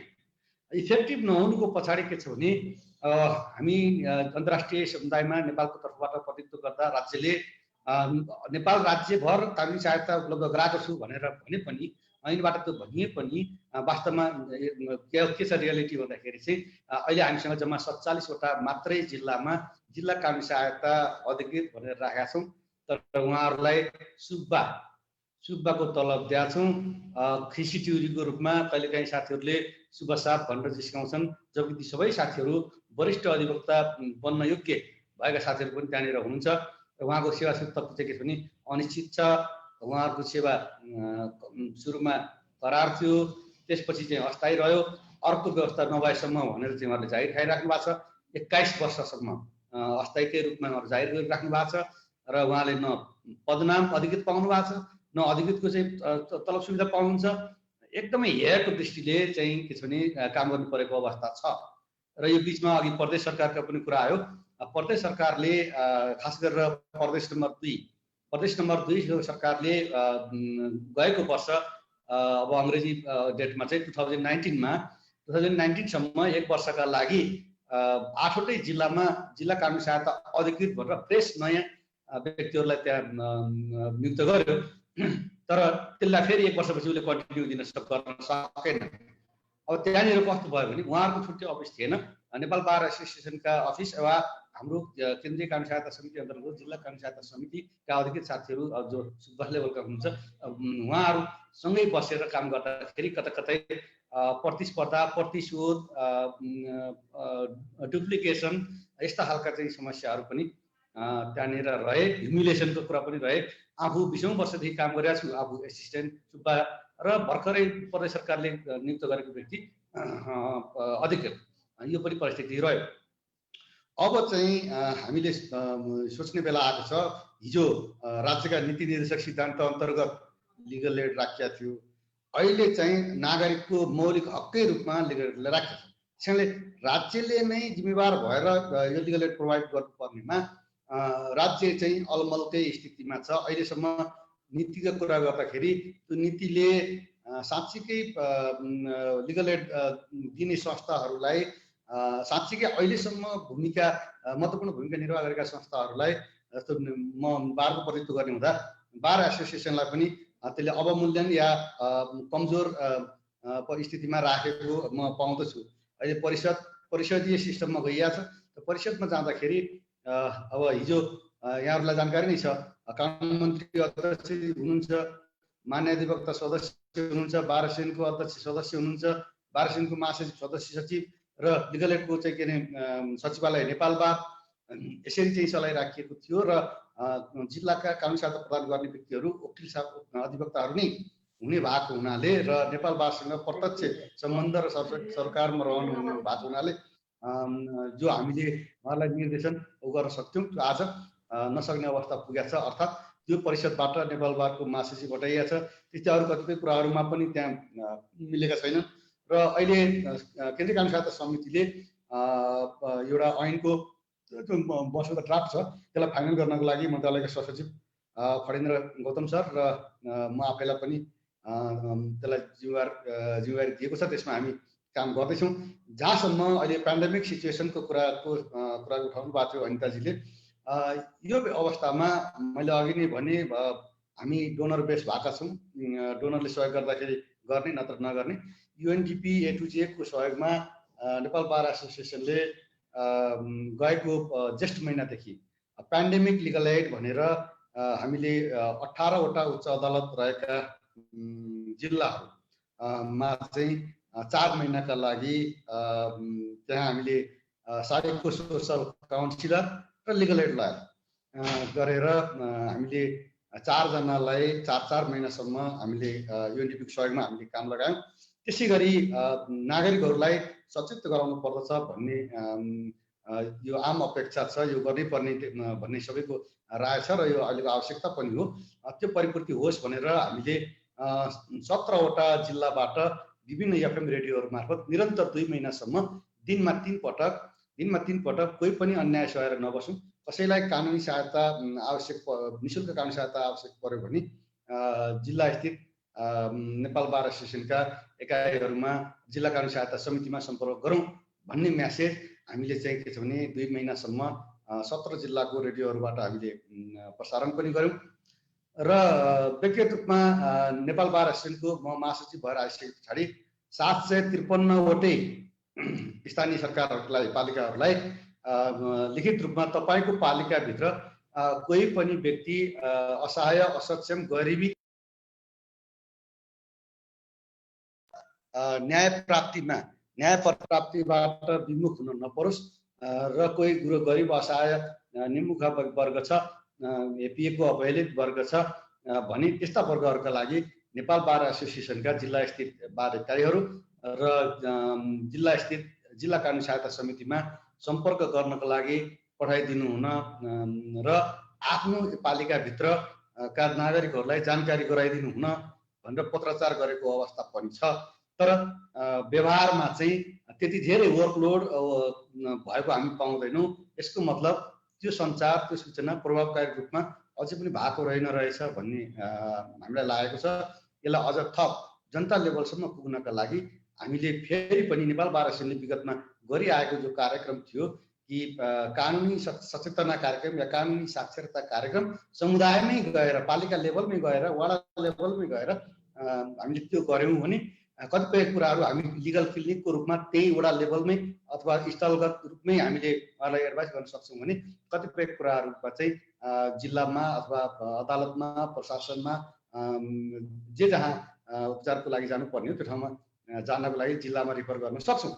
त्यसो हुनाले चाहिँ अब म अन्तमा के भन्छु भने यो राज्यको कर्तव्य हो, गर्नै पर्ने हो र हामी कानुन व्यवसाय र न्याय र कानुनका क्षेत्रमा लागेका व्यक्तिहरूको पनि एउटा चाहिँ के भने सामाजिक उत्तरदायित्व पनि हो। हामीले प्रोबोनो लिगल एडको गाइडलाइन्स स्वीकृत गरिसकेका छौँ, एडप्ट गरिसकेका छौँ। त्यस कारणले पनि हाम्रो समाजप्रति जिम्मेवारी छ। बार काउन्सिल एक्टको प्रिएम्बलमा हेर्नुभयो भने प्रस्तावनामा हेर्नुभयो भने पनि समाजप्रति अझ बढी जिम्मेवारपूर्ण सेवा दिन भनेर उल्लेख गरिएको छ। त्यो उद्देश्यलाई पुरा गर्न पनि हामी व्यक्तिगत रूपमा र संस्थागत रूपमा हामी व्यक्तिगत हामीहरू जिम्मेवार पनि बन्नुपर्नेछ। सँगसँगै अब यसरी दाताको पैसा आउँदाखेरि मात्रै कार्यक्रम सञ्चालन गर्ने, रेडियो टेलिभिजनमा बजाउने काम गरेर हुँदैन। यो राज्यले यो मेरो कर्तव्य हो, मैले गर्नै पर्ने हो भन्ने हिसाबबाट गर्नुपर्दछ र त्यसमा कानुन मन्त्रालयले विशेष पहल गर्नुपर्छ। होइन अहिले अदालतलाई बजेट छुट्याए जस्तो हेला गरिए जस्तो जसरी न्याय र कानुन क्षेत्रलाई हेला गरिएको छ, यही स्थिति रहिराख्यो भने हामी संविधानमा कानुनमा पढ्छौँ, अन्तर्राष्ट्रिय निकायहरूमा भाग लिन जाँदा हामीले बहुत राम्रो गरेका छौँ भनेर राम्रो प्रतिवेदन या भाषण गर्छौँ, तर वास्तविक जनताले चाहिँ न्याय पाउने हकबाट वञ्चित रहिराखेका छन्। त्यसर्थ अब हामी सबै नेपालमा निःशुल्क कानुनी सहायतालाई दीर्घकालीन र स्थायी प्रबन्ध गर्ने तर्फ सबैको प्रयास रहनुपर्छ। कोही पनि नागरिक न्यायबाट विमुख हुनु हुँदैन, हुन दिनु हुँदैन भन्दै म आफ्नो भनाइ यही अन्त गर्न चाहे। समयको लागि धन्यवाद सबैलाई, नमस्कार। हजुर, धन्यवाद लीलामणि सर। यहाँले एकदमै राम्रोसँग नेपाल बारले अहिलेसम्म के गरिरहेको छ र कसरी कानुनी सहायतालाई अगाडि बढाइरहेको छ भन्ने कुरामा एकदमै राम्रोसँग स्पष्ट पारिदिनु भएको छ र यहाँले सबैभन्दा औँल्याउनु भएको कुरा चाहिँ एकदमै मेरो पनि मन छुएको कुरा चाहिँ राज्यको प्राथमिकतामा लिगल एड पढ्दै परेको छैन भन्ने कुरा चाहिँ एकदमै धेरै त्यो कुराले चाहिँ मलाई पनि छुयो र त्यो कुरा चाहिँ हामीले पनि महसुस गरेका छौँ। यद्यपि अरुणा म्याडमले कस्तो धेरै राम्रो एकदमै अप्टिमिस्ट भएर जुन भन्नु हामीलाई एउटा सपना नै देखाइदिनु भएको थियो अघि आफ्नो उसमा, र सायद त्यो पुरा हुन्छ होला निकट भविष्यमा। तर अहिलेसम्म चाहिँ हामीले कानुनी सहायतालाई हेर्दाखेरि चाहिँ यो राज्यको प्राथमिकतामा चाहिँ पर्दै नपरेको विषय जस्तो लाग्छ र अहिले मैले पाएको सूचना अनुसार जम्मा 1,77,00,000 कि चान्चुन रुपियाँ मात्रै 1 वर्षको लागि लिगल एडको लागि छुट्याइएको छ भनेपछि 77 जिल्लामा त्यो पैसा 1 वर्षको लागि केही पनि हुन्छ नि, त्यसले कुनै पनि पुरा गर्न सक्दैन। म एउटा उदाहरण दिन्छु। अहिले हामीले महिला आयोगसँग गरिरहेको यस सम्बोधन परियोजनामा हाम्रो 4 जना फुल टाइम लयरले हामीले यहाँबाट सेवा दिँदा पनि हामीलाई जम्मा काठमाडौँ ललितपुर भक्तपुरको मुद्दा हेर्न हामीलाई अहिले हामीसँग अराउन्ड 600 मुद्दाहरू चाहिँ अदालतमा छ। हामीलाई यति धेरै धौधौ परिराखेको छ भने जिल्लाभरिमा जम्मा 1 जना लिगल एड लयरले त्यहाँमाथि पनि मोटिभेसन र एक्सपोजर भन्ने कुरा चाहिँ 0 लेभल, ट्रेनिङ लेभल 0 भएको 1 जना लिगल एड लयरले दिएको लिगल एड कतिको प्रभावकारी होला भन्ने कुरा हामी सहजै अनुमान गर्न सक्छौँ। र त्यसमध्ये पनि अब न उहाँहरूलाई अफिस छ, न कुनै टेक्निकल सपोर्ट छ, न कुनै उहाँहरूलाई एक्सपोजर छ, न कुनै होइन ट्रेनिङ छ। त्यसले गर्दाखेरि त्यो अवस्थामा उहाँहरूले दिएको सेवा कुन लेभलको होला भन्ने कुरा हामी सहजै अनुमान लगाउन सक्छौँ। र मन्त्रालयको ध्यान आकर्षण होस् यसमा। र म अझ लीलामणि सरलाई के कुरामा पनि इम्फासिस दिन चाहन्छु भन्दाखेरि नेपाल बार भनेको हामी लयरहरूको छाता एकदम टाउको हो र यो अर्गनाइजेसनले चाहिँ एकदमै राम्रोसँग लिगल एडलाई प्रमोट गर्नका लागि यदि हामी साँच्चीकै जेन्डर बेस्ड भाइलेन्सलाई न्यूनीकरण गर्न चाहन्छौँ अथवा यसको अन्त गर्न चाहन्छौँ भने चाहिँ नेपाल बारले लिगल एडलाई चाहिँ इफेक्टिभ बनाउनका लागि चाहिँ उनै लिनुपर्छ के लिड लिनुपर्छ र यसलाई चाहिँ एडभोकेसी गर्नुपर्छ मन्त्रालयसम्म भनेर पनि म अनुरोध गर्न चाहन्छु लीलामणि सरलाई।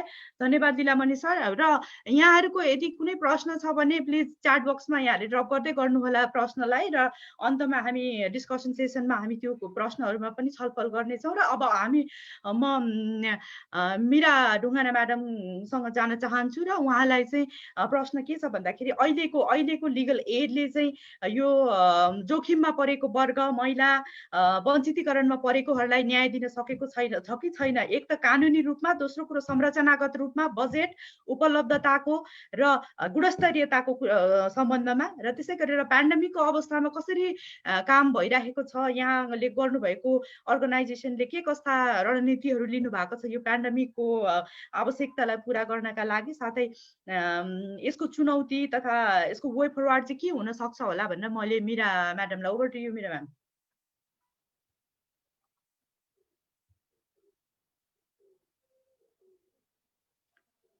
हजुरको म्युट छ मीरा दे।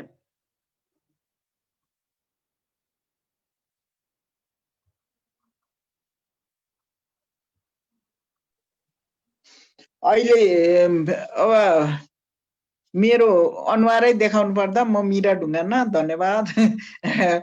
ल्याकले मलाई यो जुन लिगल एड सम्बन्धी लिगल एड कानुनी सहायता, रणनीति, आवश्यकता र चुनौती र समाधानका उपाय र कोभिडमा परे यसले के प्रभाव पारिरहेछ भन्ने कुराहरू को सम्बन्धमा अब यहाँहरूमाझ मलाई बोल्ने जुन अवसर दिनुभयो प्यानलिस्टको रूपमा, त्यसको लागि धेरै धेरै धन्यवाद दिन चाहन्छु। पहिला त अब अगाडि पूर्व वक्ता अनिता म्याडम, अरुणा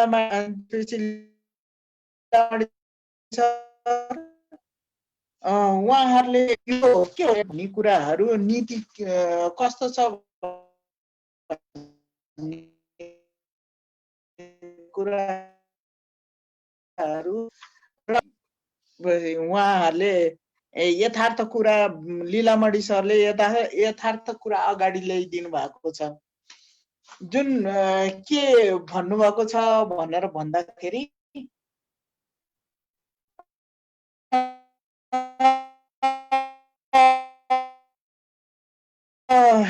न्यायपालिकाको अब वैतनिक वकिलको कहिलेदेखि मेरो पनि प्र्याक्टिस चाहिँ नि 2005 सर्वोच्च अदालतको वैतनिक वकिल भएर नै मेरो मैले प्र्याक्टिस सुरु गरेको हो भन्ने कुराको निवेदन गर्न चाहन्छु। र लिगल एडको कुरामा म चाहिँ नि अति धेरै संवेदनशील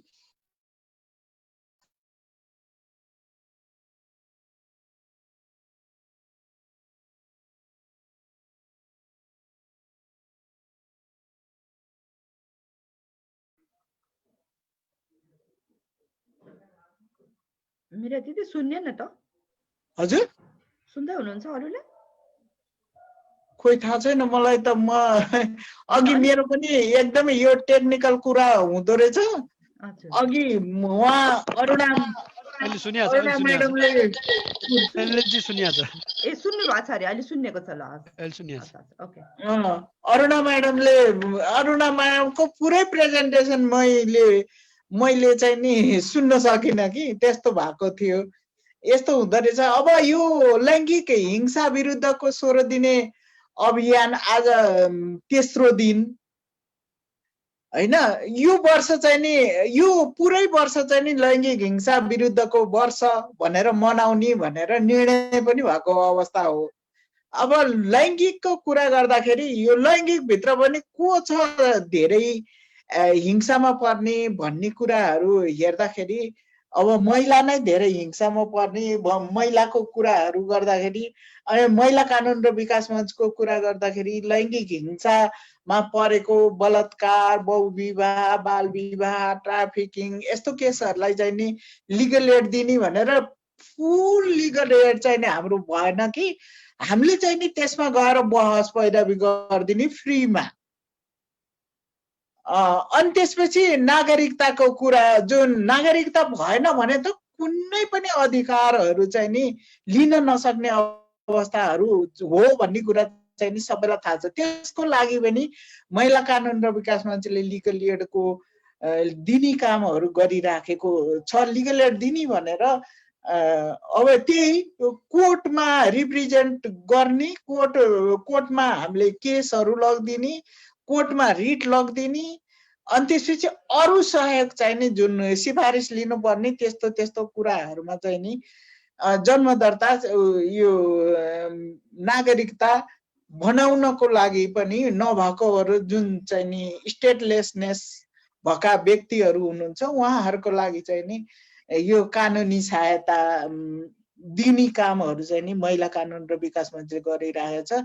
यो पेन्डेमिक पिरियडमा चाहिँ नि यो जुन लकडाउन भयो, लकडाउनको पिरियडमा चाहिँ नि महिला कानुन र विकास मन्त्रीले के गरे त भनेर भन्दाखेरि फोन मार्फत नै हामीले काउन्सिलिङहरू दिने, अनि त्यसपछि कुनै अति धेरै अर्जेन्ट भयो भने मुद्दा अदालतमा लिएर गइदिने, तपाईहरूले यसो गर्नु भनेर काउन्सिलिङ गर्ने। त्यसरी पनि हामीले कामहरू गऱ्यौँ। अति नै अप्ठ्यारो परिस्थितिहरू यसैको लागि पनि, यही काम गर्नको लागि पनि दातामाथि चाहिँ नि निर्भर हुनुपर्ने हाम्रो पनि परिस्थितिहरू चाहिँ नि त्यस्तै नै थियो। त्यो नै चुनौती सबैको लागि चुनौती हो भन्ने कुरा पनि म निवेदन गर्न चाहन्छु। र साथसाथै अब यो लैङ्गिक हिंसा, महिला विरुद्धको हिंसाको 16 दिने अभियान, महिला हिंसा विरुद्धको 16 दिने अभियान जुन 2077 मा सञ्चालन भइराखेको अवस्था भइराखेको छ। र अब नागरिकताको कुराहरू गर्दै गर्दा यसको गर्दै गर्दा अब यो महिला विरुद्धको हिंसामा चाहिँ नि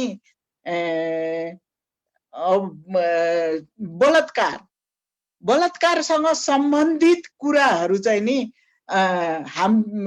यहाँ अध्यादेश आउन लाग्यो रे भन्ने कुरा पनि सुन्नमा आयो। अध्यादेशमा चाहिँ नि अध्यादेशले चाहिँ नि त्यसको करणी सम्बन्धी परिभाषामा नै परिवर्तन गर्न लागेको छ भन्ने कुरा पनि त्यो मलाई प्राप्त छैन। तर सुन्नमा त्यो कुरा चाहिँ नि विभिन्न माध्यमबाट हामी कहाँ आइपुगिराखेको अवस्थाहरू छन्। यदि कसैले कसैलाई बलात्कार अथवा उसको मन्जुरी बिना बलात्कार गर्यो भनेर भनिसकेपछि त्यो कुरा त सर्वोच्च अदालतले जुन फैसला गरेको थियो 2068 सालमा फैसला गरेको थियो, महिलाले पुरुषलाई बलात्कार गर्न सक्दैन भन्ने कुरा नै फैसला भएको थियो। त्यो फैसलाको पनि विरुद्धमा यो अध्यादेश आउँदैछ भन्ने लागेको मलाई। अनि त्यसपछि त्यस्तो हो भने त अहिले वैवाहिक बलात्कारको केसमा महिलाहरू चाहिँ नि पुरुषकै घरमा बिहा गरेर जान पर्ने, परनिर्भर हुनुपर्ने कारणले गर्दा वैवाहिक बलात्कारको मुद्दा त उनीहरूले दर्ता गर्न सकिराखेको अवस्था छैन भने अब दिन प्रतिदिन उनीहरू चाहिँ नि घर निकाला हुनुपर्ने, अब बलात्कार गरी भनेर अब उनीहरूमाथि नै आरोप आउने यो किसिमको कामहरू होला कि भन्ने त्रासमा चाहिँ नि हामी सम्पूर्ण महिलाहरू यो लैङ्गिक हिंसा होइन, महिला विरुद्धको 16 दिन महिला हिंसा विरुद्धको 16 दिने अभियान हो यो। लैङ्गिक हिंसा विरुद्धको 16 दिने अभियान होइन कि महिला हिंसा विरुद्धको 16 दिने अभियानमा महिलामाथि नै झन् गभर्मेन्टले अर्को हिंसा गर्दैछ कि भन्ने कुरा चाहिँ नि हामी चाहिँ नि एकदमै सशङ्कित भइराखेको छौँ। यो कुरा चाहिँ नि प्रमाणीकरण भइसकेको अवस्था होइन, त्यो अध्यादेश प्रमाणीकरण भइसकेको अवस्था होइन, त्यो प्रमाणीकरण नहोस् भन्ने कुरा नै म चाहिँ नि एउटा कुरा राख्न चाहन्छु। र हामीले हेर्दाखेरि यो पेन्डेमिक अवस्थामा चाहिँ नि के भयो कि दैनिक रूपमा 7 जना महिलाहरू बलात्कृत भइराखेको अवस्था छ भनेपछि त्यही पनि चिने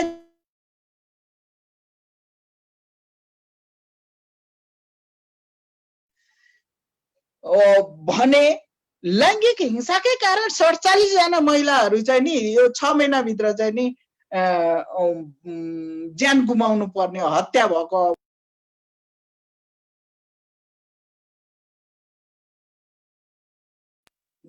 अब फेरि अर्को त्यो खालको महिलामाथि नै हिंसा गर्ने खालको त्यो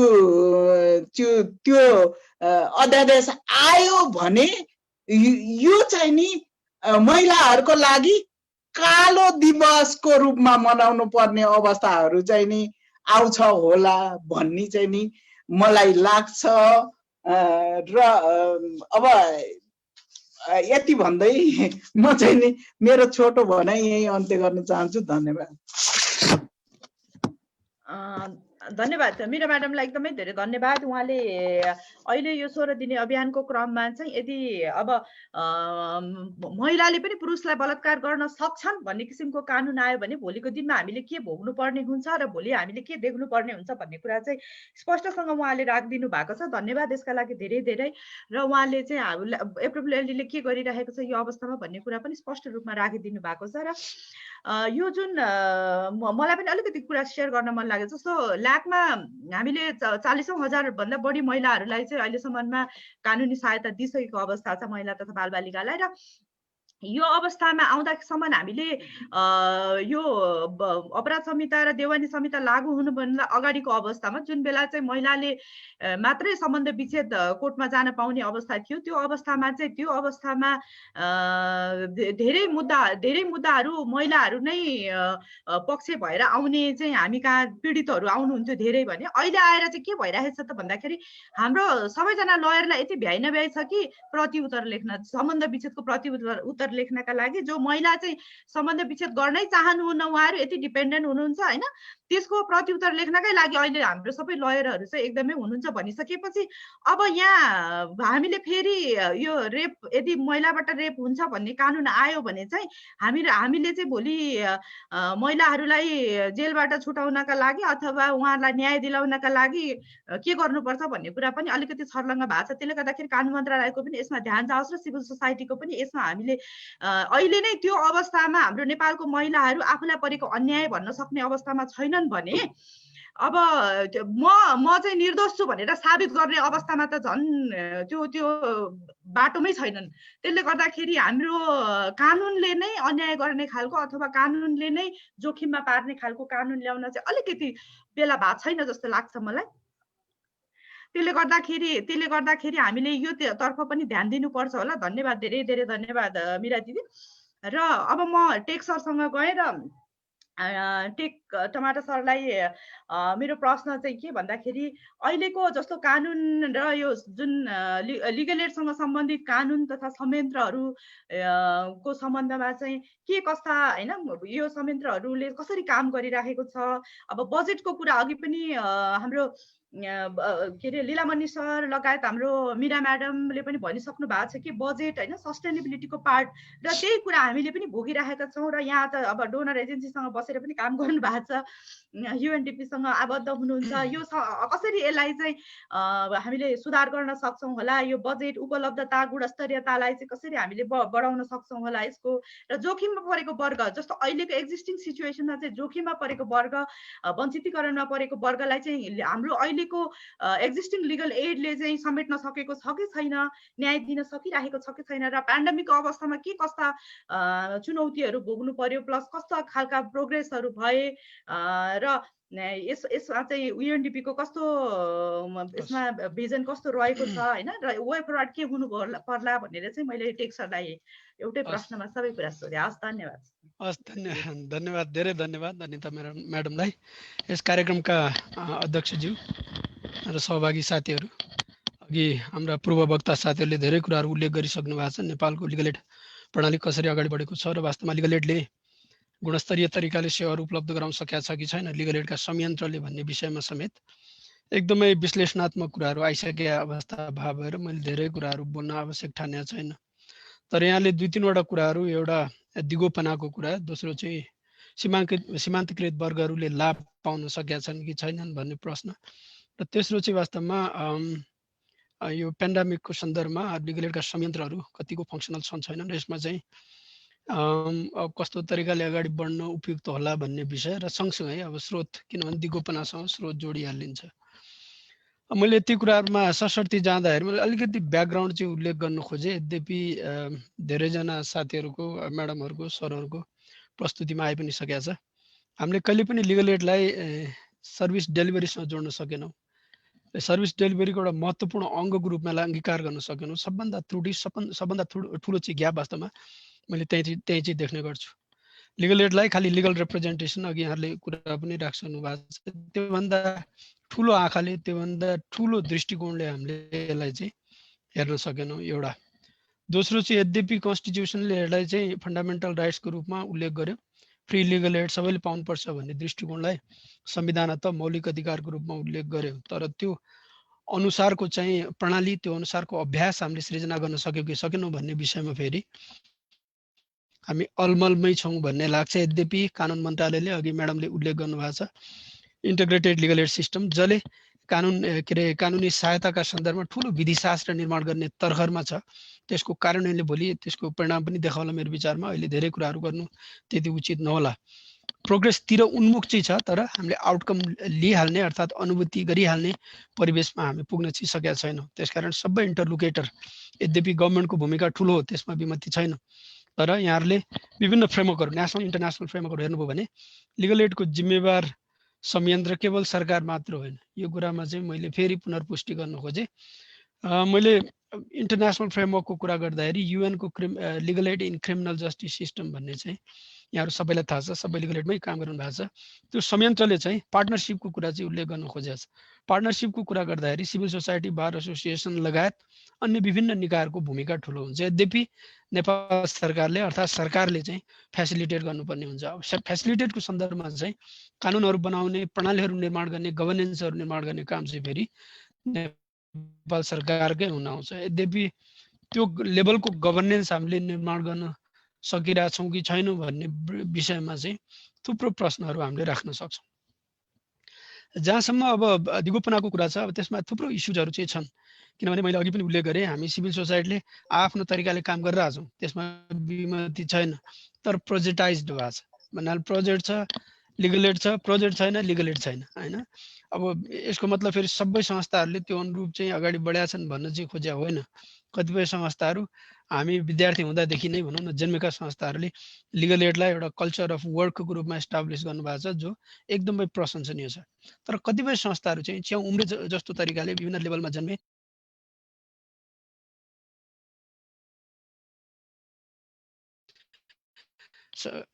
सँगसँगै चाहिँ फेरि तिनीहरूले खासै त्यति धेरै चाहिँ भनौँ न कामहरू देखाउन सकेनन्। त्यही कारण मैले यहाँनिर भन्नु खोजेको के हो भने, तबसम्म हामी प्रोजेक्टाइज्ड भइरहन्छौँ जबसम्म फेरि नेपाल सरकारले एउटा छुट्टै संयन्त्र बनाउन सक्दैन। मैले अघि साझेदार पार्टनरसिपको कुरा गरेको थिएँ नि, पार्टनरसिपको कुरा किन उल्लेख गर्नु आवश्यक छ भनेर भन्नुहुन्छ भने गभर्मेन्टले फेसिलिटेट गर्ने हो, at the same time government as a safeguard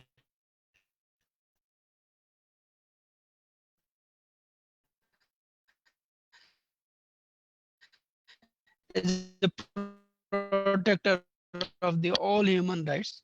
Government has certain level of responsibility. एउटा छुट्टै एकीकृत कानुनहरू बनाएर एकीकृत चाहिँ के भन्छ प्लान अफ एक्सन बनाएर सिभिल सोसाइटीलाई प्रयास गर्छु। इन्डोनेसियामा युएनडिपीले आजभन्दा 6-7 वर्ष अगाडि एकीकृत एउटा चाहिँ प्रणाली विकास गर्ने दौरानमा पोलिसी जसरी अहिले नेपालमा पोलिसी इन्ट्रोड्युस भएको छ त्यही तरिकाले पोलिसी बनायो। पोलिसको तत्काल पछि चाहिँ फेरि एक्सेस टु जस्टिस लगायतका जो एक्टरहरू बार एसोसिएसन जो एक्टरहरू अर्ग्यानिक एक्टरको रूपमा इस्टाब्लिस्ड छन् होइन, जसलाई चाहिँ स्वतःस्फूर्त लिगल एड र एक्सेस टु जस्टिसमा कन्ट्रिब्युट गर्ने अभिभारा दिएको चाहिँ हुन्छ, तिनीहरू समेतलाई प्लानमा चाहिँ समेट्ने प्रयास गरिएको छ। र नेपाल के अरे नेपाल सरकारसँग त्यो क्षमता नहोला, अहिले नै स्रोत सिभिल सोसाइटीलाई दिन सक्ने हैसियत नेपाल सरकारसँग नहोला, आफ्नो ठाउँमा छ, तर त्यो लेभलको चाहिँ सुरुवात गर्नुपर्ने आवश्यकता चाहिँ छ। हामीसँग एउटा छुट्टै स्ट्राटेजी हुनु पर्यो। त्यो स्ट्राटेजीमा चाहिँ हामी जस्ता सङ्घ संस्थाहरू, civil society, NGO, bar association समेतलाई चाहिँ एकीकृत रूपमा अगाडि बढाउन सक्यो र राज्य परिचालनलाई सपोर्ट गर्न सक्यो भने त्यसले सस्टेनेबिलिटीमा ठुलो भूमिका निर्वाह गर्न सक्छ भन्ने एउटा। दोस्रो चाहिँ अब सस्टेनेबिलिटीको कुरा गर्दाखेरि स्रोतको कुरा आफ्नो ठाउँमा छँदैछ, तर स्रोत भने पैसा मात्र होइन, फेरि ह्युमन रिसोर्सको कुरा पनि हो। अब हामीले ह्युमन रिसोर्सको कुरा गर्दाखेरि लिगल एडसँग जोड्दाखेरि खालि लयर मात्र लिगल एडको ठुलो चाहिँ भनौँ न कन्ट्रिब्युटर हो भन्ने लाइनमा हामी कुरा गर्ने गर्छौँ, तर त्यो सत्य होइन। किनभने हामी लिगल एडलाई एकीकृत तरिकाले डिफाइन गर्दैछौँ। इन्टिग्रेटेड लिगल एड पोलिसीको एउटा सौन्दर्यता के हो भने यसले सोसियो लिगल एड प्याकेजलाई इन्ट्रोड्युस गर्ने प्रयास गरिरहेको छ। अघि एकजना म्याडमले भन्दै हुनुहुन्थ्यो खालि लिगल एड भनेर वकिल दौडाउन मात्रै ठुलो कुरो होइन। एउटा विक्टिम एउटा सर्भाइभरलाई विभिन्न चाहिँ सपोर्टहरू एसोसिएटेड चाहिँ सहायताहरू आवश्यक हुनसक्छ। त्यो एसोसिएटेड सहायताको सन्दर्भमा चाहिँ हामीले इन्टिग्रेटेड तरिकाले विभिन्न एक्टरहरूलाई मोबिलाइज गर्न सक्यौँ भने साँच्चीकै जस्टिस उपलब्ध गराउनमा हाम्रो ठुलो चाहिँ फेसिलिटेसनको भूमिका अदा गरेको हामीले पुष्टि गर्न सक्छौँ। कारण मैले यहाँनिर जोड्न खोजेको के हो भने केवल लयर मात्र चाहिँ एक्टर होइन है, सोसियो साइको काउन्सिलर पनि एक्टर हुनसक्छ, मिडिएटर पनि एक्टर हुनसक्छ, त्यसका अलावा अन्य विभिन्न निकायहरू रेफरल सिस्टमहरू एक्टर हुन सक्छन्, कतिपय संयन्त्र एक्टर हुन सक्छन्, कतिपय इन्डिभिजुअल एक्टर हुन सक्छ। तर त्यसको लागि पनि हामीले लिगल एडलाई चाहिँ कम्प्रिहेन्सिभली बुझ्नुपर्ने आवश्यकता चाहिँ छ। लिगल एड मात्र लिगल रिप्रेजेन्टेसन होइन।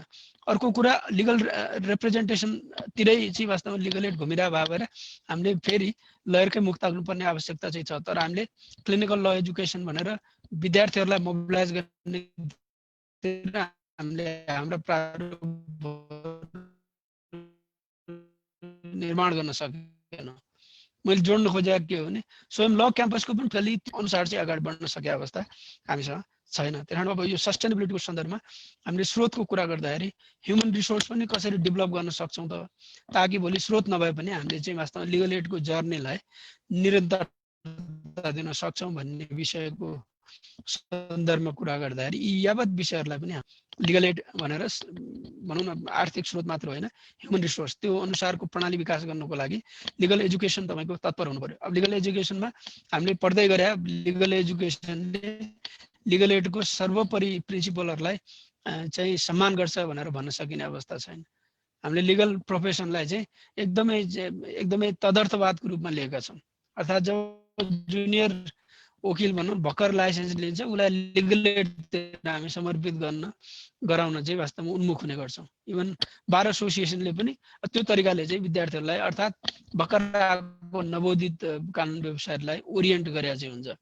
त्यसको मतलब त के हो भने विक्टिमलाई रिभिक्टिमाइज गर्नलाई एक खालको वातावरण बनाएको हो नि, त्यो त बहुत गलत कुरा हो हेर्नुहोस्। तर हामीले त्यो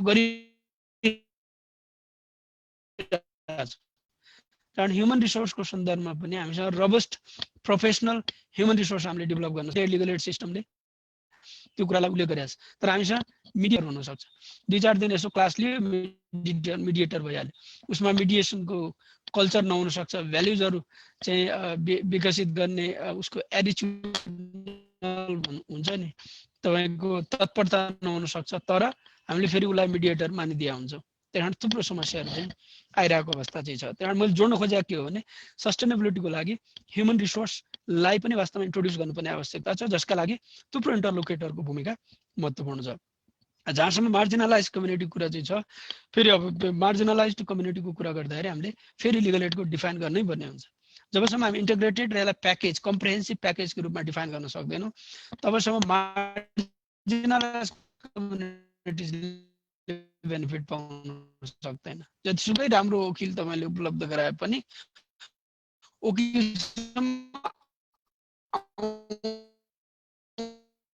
वातावरण हुँदैन। त्यसको लागि यावत कुराको लागि वास्तवमा हामीले जबसम्म वातावरण बनाउन सक्दैनौँ, जबसम्म संयन्त्र निर्माण गर्न सक्दैनौँ,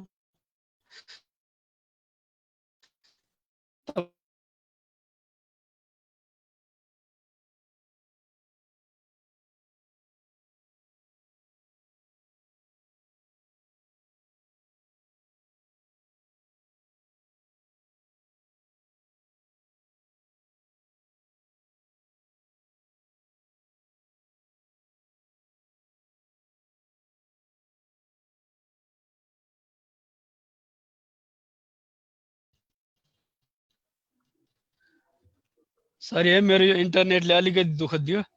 मैले त्यो युएन प्रिन्सिपल कुराहरू मैले जोड्न खोजेको चाहिँ एउटा के हो भने विटनेस प्रोटेक्सन, इभिडेन्सको प्रोटेक्सनको सन्दर्भमा, त्यसपछि भिक्टिम प्रोटेक्सनको सन्दर्भमा हैन लिगल एडको कुरा जोडाएको छ कि उसले।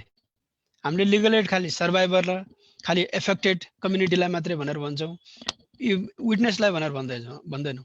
अनि भिक्टिम प्रोटेक्सनको कुरामा हामी चाहिँ वास्तवमा चुप्प लागेर बस्दिन्छौँ।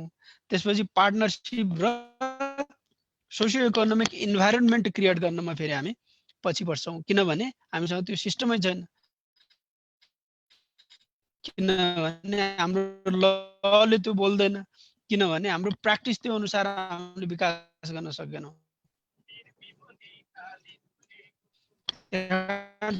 जबसम्म अहिलेको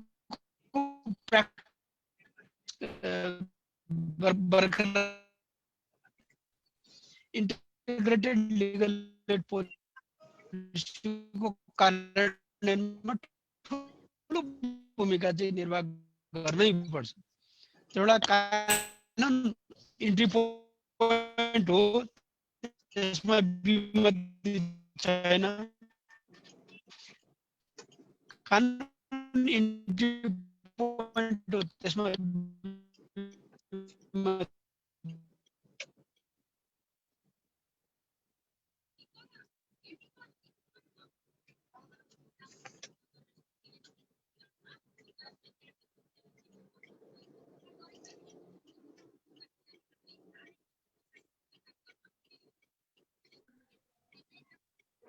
माफ गर्नु होला, उहाँ डिस्कनेक्ट हुनुभएको जस्तो छ।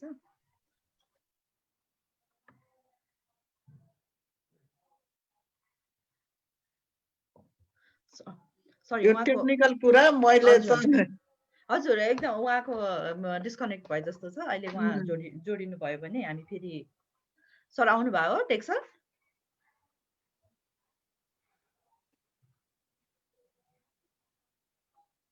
हजुर टेक सर? सन्दर्भमा लिगल एड मात्र हैन, आउनु भएको जस्तो छ। हजुर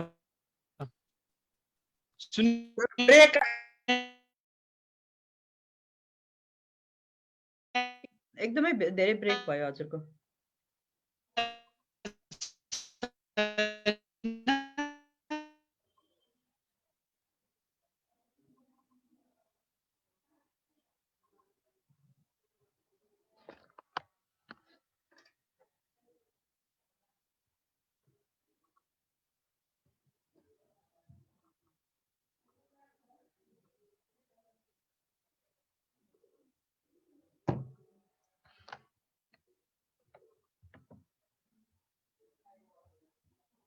हजुर सरी यो टेक्नोलोजी जति गरे पनि फ्रेन्डली नै हुँदो रहेन रहेछ भन्नुपर्ने अवस्था आयो।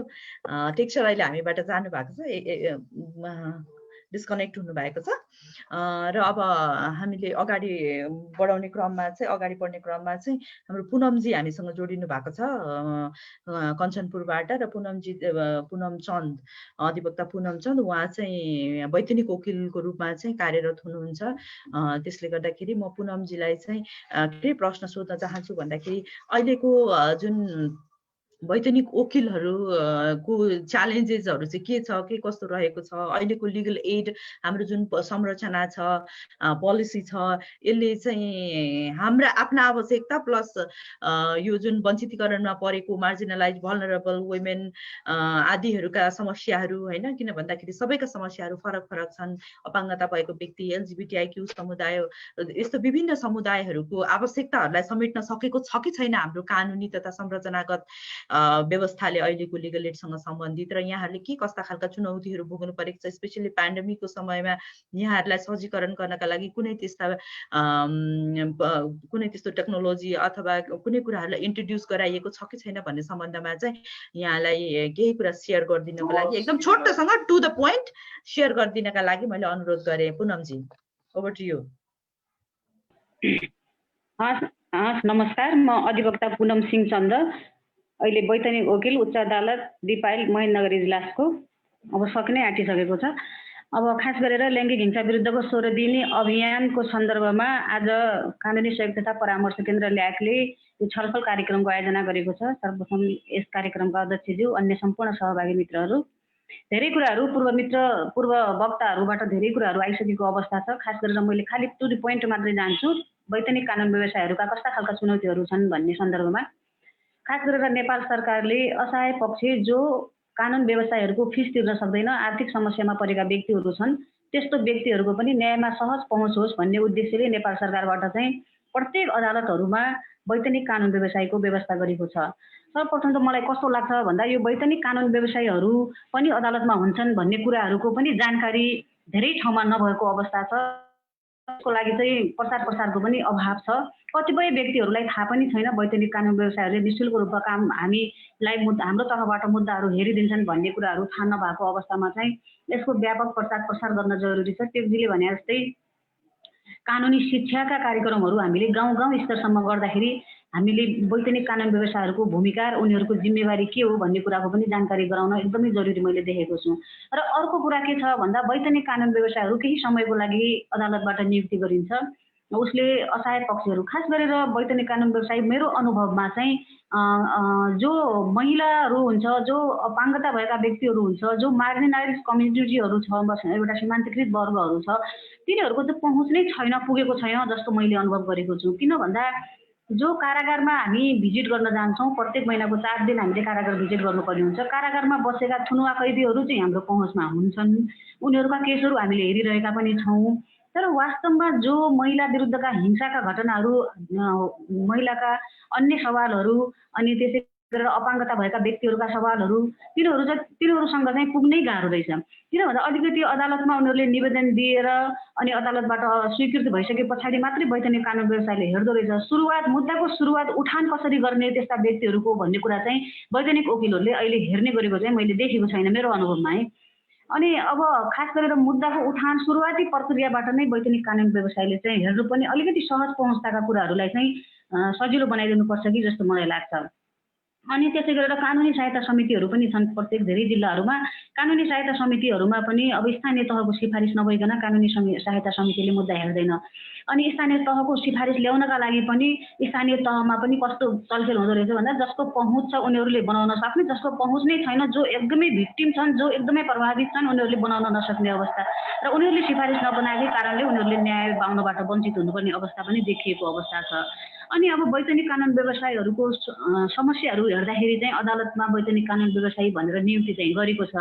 अब व्यक्ति वर्षैपछि चेन्ज हुन्छ तर पद चाहिँ स्थायी रूपमा हुनु हो त्यस पद चाहिँ तर वैधानिक कानुन व्यवसायका लागि भनेर छुट्टै एउटा सहजीकरण गर्नका लागि सजिलो हुने एउटा छुट्टै रुमको अभाव छ छुट्टै फर्निचरहरूको अभाव छ अहिले पनि मैले उच्च अदालत दिपायल महेन्द्रनगर इजलासमा हेर्दाखेरि छुट्टै वैधानिक वकिलको चाहिँ रुम नै छैन अनि एउटा भन्दा भन्दा भन्दा भन्दा बल्ल एउटा टेबल र कुर्सीसम्म राखिदिएको हो र एउटा टेबल र कुर्सी मात्रै राखिदिएको छ त्यो पनि प्रशासन फाँटमा प्रशासनका कर्मचारीहरू त्यही हुन्छन् त्यही एउटा टेबल कुर्सी लगाइदिएको अवस्था छ भन्दा त्यहाँ यदि वैधानिक कानुन व्यवसायीलाई कसैले मुद्दा लिएर आउँछ भने उनीहरूसँग एउटा गोपनीयताका कुराहरू पनि त्यहाँ देखिने अवस्था चाहिँ रहने अवस्था चाहिँ देखिएन अनि अर्को कुरा कस्तो हुन्छ भन्दा हामीले कारागार भिजिट गरिराखेका हुन्छौँ कारागारमा रहेका थुनुवा कैदीहरू जो असहाय छन् उनीहरूको तर्फबाट मुद्दा हेर्ने भनेर उनीहरूले निवेदन पेश गर्छन् अदालतको इजलासबाट आदेश हुन्छ त्यस पछाडि हामीलाई अब पेशीकै दिन मात्रै जानकारी हुन्छ धेरै जसोमा अनि भन्दा भन्दा सुरुवातमा मलाई जहिले आज पेशी अथवा भोलि पेशी आज चाहिँ पत्र दिने त्यही पनि ढिला अनि त्यस पछाडि पत्र मात्रै दिन्छन् त्यस पछाडि मिसिल दिँदैनन् अनि त्यो मिसिल हामीलाई मिसिल नदिइसके पछाडि हामीले बहस गर्नका लागि एकैछिन त्यो मिसिल मागेर एकछिन अध्ययन गरेर अनि बहस गर्नुपर्ने अवस्था जसले गर्दाखेरि न्याय कसरी पर्छ न्यायमा पहुँच कसरी हुन्छ भन्ने कुरा त्यहाँ समस्या देखिन्छ होइन अनि अब अदालतहरूले के कुरा बुझ्न पर्यो भन्दा वैधानिक कानुन व्यवसाय भनेको एउटा स्थायी त हो नि त पद त स्थायी हो व्यक्ति पो फरक फरक आउला तर पद स्थायी भइसके पछाडि छुट्टै रुमको आवश्यकता छुट्टै काउन्सिलिङ रुमको आवश्यकता छ छुट्टै फर्निचरको आवश्यकता छ अनि जानकारी गराउँदा कम्तीमा एटलिस्ट 2-4 दिन अगाडि नै खबर गरेर मिसिल समेत त्यसैसँग दिने केही नभए पनि जिल्लामा हो भने अभियोग पत्र र उसका बयान प्रतिवादीका बयानहरू दिँदाखेरि अथवा उच्चमा हो भने पुनरावेदन अर्थात् जिल्लाको फैसलाहरू त्यति मात्रै पनि उपलब्ध गराउन सक्यो भने 1-2 दिन अगाडिबाट तयारी गरेर अध्ययन गर्न सकिन्छ र बहस गर्न तयारी गरेर जान सकिने अवस्था हो होइन भने त्यतिखेरै दिने परम्पराले गर्दाखेरि पनि न्यायमा अलिकति पहुँच चाहिँ पुग्न नसकेको अवस्था हो जस्तो मलाई लाग्छ अनि वैधानिक कानुन व्यवसायहरूलाई एउटा वैधानिक कानुन व्यवसाय छ भन्ने मात्रै छ तर त्यसको उचित व्यवस्थापनको अभाव चाहिँ मैले देखेको छु होइन धेरै जसो अदालत मैले जिल्ला र कञ्चनपुर जिल्ला अदालत र उच्च अदालतको कुरा गर्दाखेरि चाहिँ वैधानिक कानुन व्यवसायको उचित व्यवस्थापन हुन सकिरहेको अवस्था छैन र वैधानिक कानुन व्यवसायहरूलाई तत्काल तुरुन्तै मात्रै उनीहरूलाई चाहिँ तुरुन्तै मात्रै उनीहरूलाई चाहिँ बहस गर्न अगाडि बोलाइन्छ तर वास्तविक पीडित जो लैङ्गिक हिंसाबाट पीडित भएका व्यक्तिहरूको तर्फबाट सुरुवाती मुद्दाहरू हेर्नका लागि अर्थात् उनीहरूलाई प्रहरीमा जान सकिने अवस्था अथवा स्थानीय तहमा जान सकिने अवस्था त्यस्तो भइराखेको अवस्था चाहिँ देखिँदैन त्यसकारण त्यसमा चाहिँ अब कसरी हुन्छ हामीले त्यसको लागि पनि प्रेसर दिन जरुरी छ जस्तो लाग्छ होइन यसलाई निरन्तरता दिने यसको प्रसार गर्ने जसले गर्दाखेरि एउटा सीमान्तकृत र पीडित व्यक्तिको चाहिँ सहज पहुँच होस् भन्ने हामीले सोचेका पनि छौँ त्यो हुनुपर्छ जस्तो मलाई लाग्छ अनि त्यसको साथसाथै अब अहिले पीडित अघि पनि धेरै कुराहरू उठ्यो मेरा दिदीले पनि धेरै कुराहरू उठाउनु भएको थियो महिला हिंसाका कुराहरू अहिले बलात्कार विरुद्धका अध्यादेशका कुराहरू पनि उठाउनु भएको थियो हो वास्तवमा ती कानुनहरू बनेर मात्रै भएन ती कानुनहरूले गर्दाखेरि उल्टा मान्छे भिक्टिम हुन्छ भने त्यस्तो कानुनको औचित्य पनि छैन त्यस कारणले ती कानुनहरू बनाउँदाखेरि त्यसको कस्तो खालको प्रभाव पर्छ भन्ने कुराको पनि एनालाइसिस गराउन जरुरी छ जस्तो मलाई लाग्छ र हरेक ठाउँमा प्रत्येक अदालतहरूमा वैधानिक कानुन व्यवसायहरू छन् ती वैधानिक कानुन व्यवसायहरूको जिम्मेवारी तोकेर उनीहरूलाई चाहिँ अलिकति सहज रूपमा काम गर्ने वातावरण चाहिँ मिलाउनुपर्छ जस्तो लाग्छ धन्यवाद एकदम धेरै धन्यवाद पुनमजी यहाँले चाहिँ वैधानिक वकिलले फेस गरिराखेको के कस्ता समस्याहरू फेस गरिराखेको छ भनेर एकदमै राम्रोसँग औल्याइदिनु भएको छ र नेपाल बार लगायत कानुन मन्त्रालय अरुणा म्याडम जस्ट लिभ गर्नुभयो जस्तो लाग्यो मलाई उहाँले केही कुरा त सुन्नु भएको छ र यहाँहरूको ध्यान आकर्षण होस् भन्ने पनि चाहन्छु र स्पेसली अदालतको ध्यान आकर्षण हुन जरुरी छ यस विषयमा र जब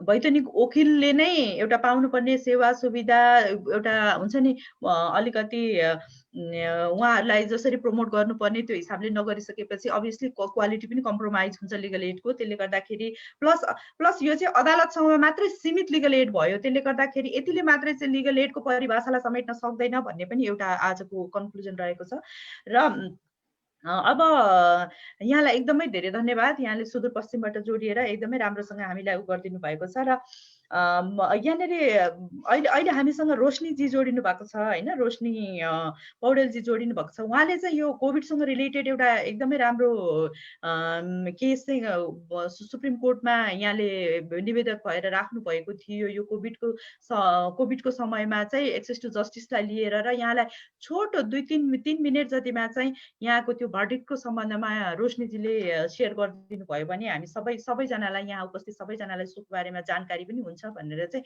मैले रोशनीजीलाई अनुरोध गरेँ। हस्, नमस्ते, धन्यवाद अनिताजी। मैले सबै यहाँ उपस्थित हुनुभएको व्यक्तित्वहरूलाई एकमुष्ट रूपमा अभिवादन गरेँ। वास्तवमा समय पनि अत्यन्तै छोटो छ। म एकदमै केन्द्रित भएर विशेष गरेर अहिले आज हामी न्यायमा पहुँचको कुरा गरिरहेछौँ र यो कोभिडको सन्दर्भमा जुन एउटा विशेष परिस्थिति होइन, हामी सबैले कल्पना नगरेको परिस्थिति, सामान्य अवस्थामा त एउटा व्यक्ति होइन, त्यसमा पनि अझै जोखिममा परेका व्यक्तिहरूको न्यायमा पहुँचको समस्या छ भनेर हामी कुरा गरिरहेको परिप्रेक्ष्यमा झन् यो विषम परिस्थितिमा त झन् थप चुनौतीहरू, त्यसमा पनि जोखिममा परेका व्यक्तिहरूको न्यायमा पहुँच चाहिँ थप जोखिममा परेको हामीले प्रत्यक्ष देख्यौँ, भोगिरहेका छौँ, अनुभव गरेका छौँ। र त्यसैको सिलसिलामा चाहिँ जब हाम्रो यो कोभिडको प्रभाव स्वरूप नेपालमा हाम्रो लकडाउन सुरु भयो, त्यसपछि विशेष गरेर जोखिममा परेका व्यक्तिमा पनि महिलाहरू होइन, विशेष रूपमा उहाँहरूको न्यायमा पहुँचको कुरा हामी सधैँ नै उठाइरहेका छौँ। तर विषम परिस्थितिमा त्यो अवस्था झन् भयावह बन्न पुग्यो। अब लैङ्गिक हिंसाको कुरा गरौँ या घरेलु हिंसाको कुरा गरौँ होइन, अथवा संविधान नै हेऱ्यौँ भने पनि हामीले कानुनले सुनिश्चित नगरेको कुरा होइन। न्यायको पहुँच, मौलिक हक, महिलाको अधिकार, लैङ्गिक हिंसा रहित समाज, हाम्रो सबै कानुनले, संविधानले सुनिश्चित गर्दै पनि यो विषम परिस्थितिमा न्यूनतम मानव अधिकारबाट विशेष गरेर महिलाहरू वञ्चित हुनु पर्यो। र त्यही परिप्रेक्ष्यमा हामीले 10-11वटा इस्युजहरू लिएर गएको थियौँ। त्यो सबै इस्युज त म यहाँ आज मेन्सन गर्दिनँ इन जेनरलमा, किनभने मलाई अत्यन्तै छोटो समय चाहिँ दिनुभएको छ अन्ताजीले। 2-3 मिनटमा म कति सम्भव हुन्छ म त्यो सेयर गर्छु। अरू फोरमहरूमा पनि पक्कै हामी फेरि पछि छलफल गरौँला विस्तृत रूपमा। र यो जुन परिस्थिति आयो, मैले यो न्यायको पहुँचको कुरा जुन आज हामी गरिरहेछौँ, लिगल एड, र त्योसँग जोडेर हेर्दाखेरि हामीले उठाएका विषयवस्तुहरूमध्ये प्रमुख रूपमा लैङ्गिक हिंसा र घरेलु हिंसा पनि। र त्यति बेला जुन हामीले अहिले घरेलु हिंसा सम्बन्धी ऐन हेऱ्यौँ भने त्यहाँ चाहिँ हिंसा भएको व्यक्तिले 4वटा स्थानमा उजुरी गर्न सक्छ होइन।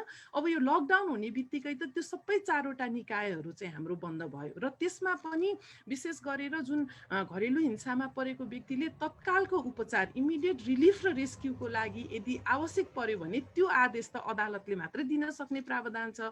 र अदालत समेत त्यो बेलामा चाहिँ बन्दी प्रत्यक्षीकरण र केही अत्यावश्यक रिटहरू बाहेक सबै सेवाहरू, प्रवाहहरू बन्द भयो भने अब हामीले एउटा के सोच्न जरुरी पनि छ। त्यो कारणले पनि हामीले यो रिट लिएर गयौँ र रिटबाट एकदमै सकारात्मक हाम्रो चाहिँ नि माननीय सपना प्रधान मल्लज्यू र चाहिँ नि प्रकाश ढुङ्गानाज्यूबाट अत्यन्तै सकारात्मक फैसला आएको छ। तर अझै पनि चुनौती चाहिँ नि छ यसको कार्यान्वयनको। र त्यो सबै न्यायको बाटो नै बन्द हुँदाखेरि अब हामीले अघि मन्त्रालयबाट पनि कुरा आयो होइन, कानुनी सहायता नीति बनेको छ र त्यसको कानुनको बन्ने क्रममा छ भन्दाखेरि अब यस्तो विशेष परिस्थितिहरूमा महिला र जोखिममा परेको व्यक्तिहरूको न्यायमा पहुँच चाहिँ कसरी सुनिश्चित गर्ने, कस्तो कुराहरूलाई प्राथमिकतामा राख्ने। जस्तो हामीले मुद्दा लिएर जाने बित्तिकै अदालतबाट अन्तरिम आदेश जारी भयो होइन, यो माननीय चाहिँ नि आनन्द मोहन भट्टराईजीको बेन्चबाट। ओहो, यो त एकदमै न्यायको बाटो नै अवरुद्ध हुने स्थितिमा चाहिँ अदालतहरूले चाहिँ लकडाउनकै परिस्थितिमा पनि यदि घरेलु हिंसा ऐन अन्तर्गतको यो चाहिँ नि अन्तरिम संरक्षणात्मक आदेशका लागि निवेदनहरू आएका छन् भने तत्काल यसको चाहिँ सुनवाई गर्नु, काम कारबाही अगाडि बढाउनु भनेर त्यो अन्तरिम संरक्षणमा पनि आएको थियो आदेशमा पनि, र अहिले फैसलामा पनि एकदमै बृहत रूपमा आएको छ।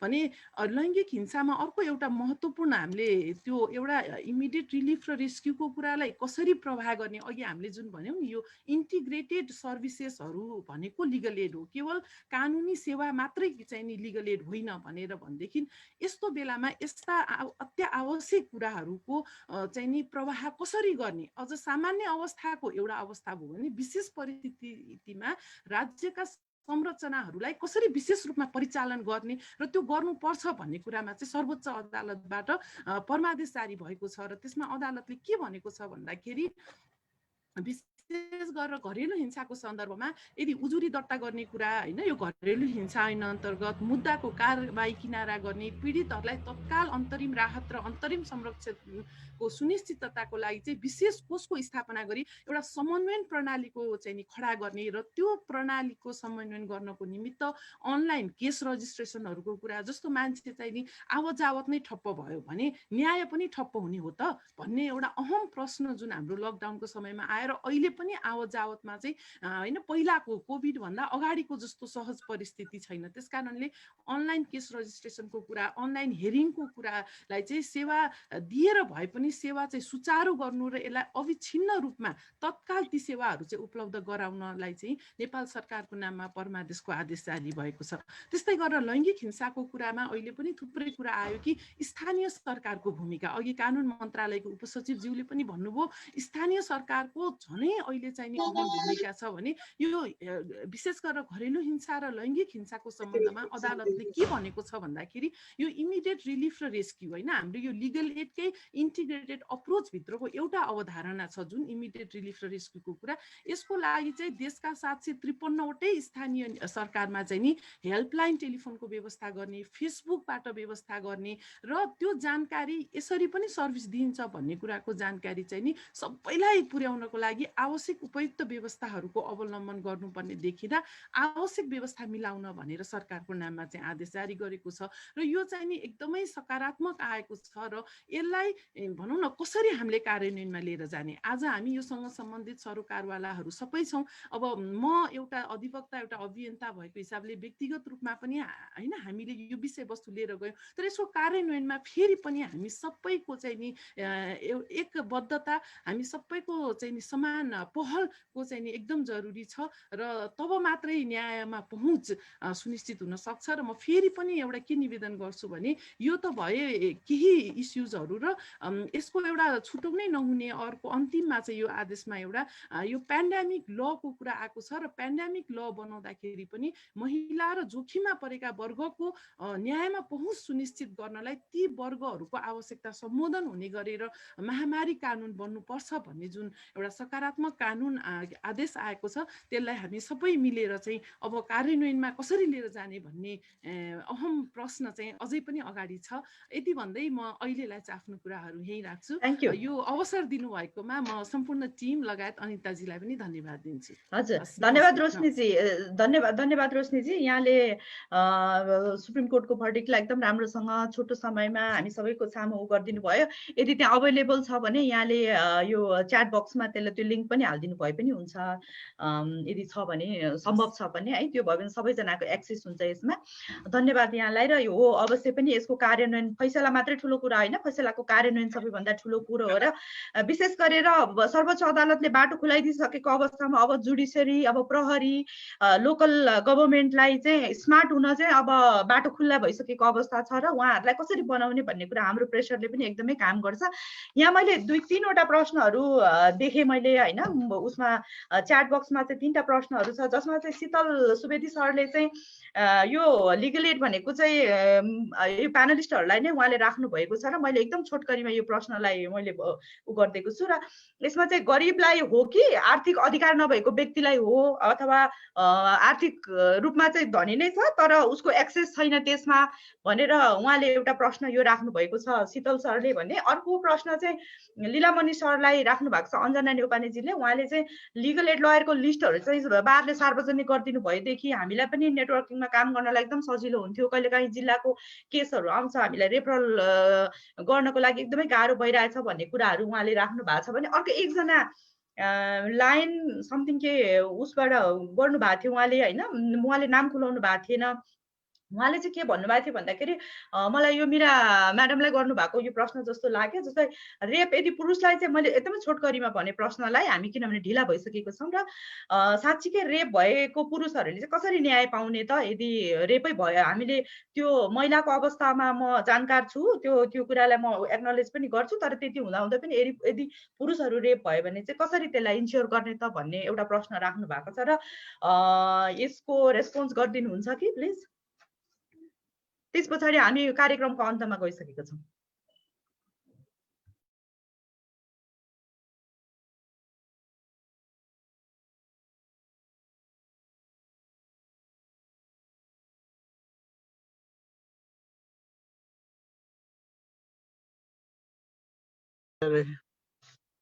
म्युट छ के अरे।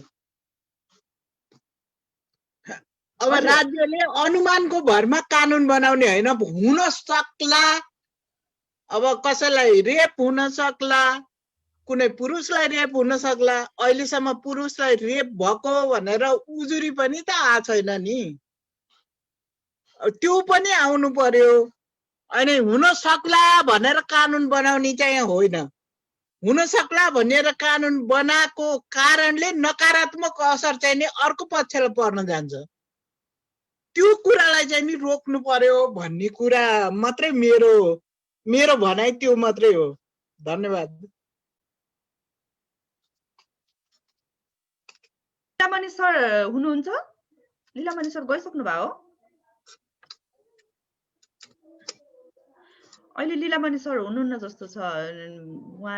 उहाँको अर्को मिटिङमा उहाँ गइसक्नु भएको छ। मन्त्रालयको अरुणा म्याडम पनि हुनुहुन्न। म अब कार्यक्रमको एकदमै अन्तिम चरणमा आइसकेको छु। यहाँको एकदमै पेसेन्सको लागि एकदमै धेरै धन्यवाद यहाँहरूलाई, जुन पेसेन्स साथ यहाँहरू बसिदिनु भयो। आज शुक्रबार 3 बजे छुट्टी भइसकेको अवस्था छ र विभिन्न मिटिङहरू विभिन्न कार्यक्रमहरू छ र यहाँहरूले जुन तादारुकताका साथ यो कार्यक्रममा सहभागी भइदिनु भयो यसका लागि धेरै धेरै धन्यवाद। मैले यहाँ लिस्टमा प्रोफेसर डाक्टर शशी अधिकारी म्याडम पनि देखेको छु। अन्तमा शशी म्याडमको 1-2 मिनटमा केही भन्नु छ भने म्याडम।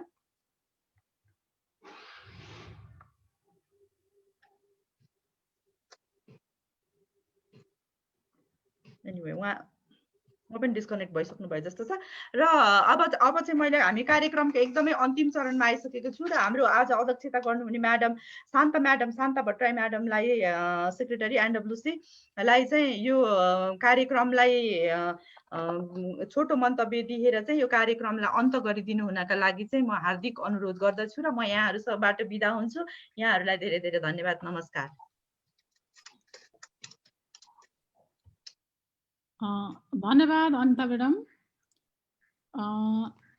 आजको यस कार्यक्रमको अध्यक्षज्यू, कार्यक्रममा उपस्थित हुनुभएका वरिष्ठ कानुन व्यवसायीज्यूहरू, प्रस्तुताज्यूहरू सम्पूर्णमा एकमुष्ट अभिवादन गरे। समयको कारणले सर्वप्रथम त ल्याक संस्थालाई धेरै धेरै धन्यवाद ज्ञापन गर्न चाहन्छौँ। आयोगको तर्फबाट यो लैङ्गिक हिंसा विरुद्धको 16 दिने अभियान मनाइरहँदाखेरि कानुनी सहायताको क्षेत्रमा भएका विद्यमान समस्याहरू, चुनौतीहरू समाधानका लागि गर्नुपर्ने पहलहरूको विषयमा केन्द्र स्तरमा भएका नीतिहरूको कुरादेखि लिएर समुदाय तहसम्मका समस्याको बारेमा सरकारलाई सबैलाई एकजुट बनाएर एउटा अन्तर्क्रिया राख्ने तपाईँहरूको गर्नुभएको छ र यसमा हामी आयोग र ल्याक हामी सँगै विगतदेखि नै काम गरिरहेका र हामीलाई धेरै हाम्रो काम गर्दै जाँदा चाहिँ जब हिंसा पीडित महिलाहरूको कुरा आउँछ उहाँहरूलाई समस्या समाधानको लागि चाहिँ अगाडि बढ्दाखेरि कानुनी सहायता चाहिँ प्रत्येकलाई नै चाहिने जस्तो हुँदो रहेछ।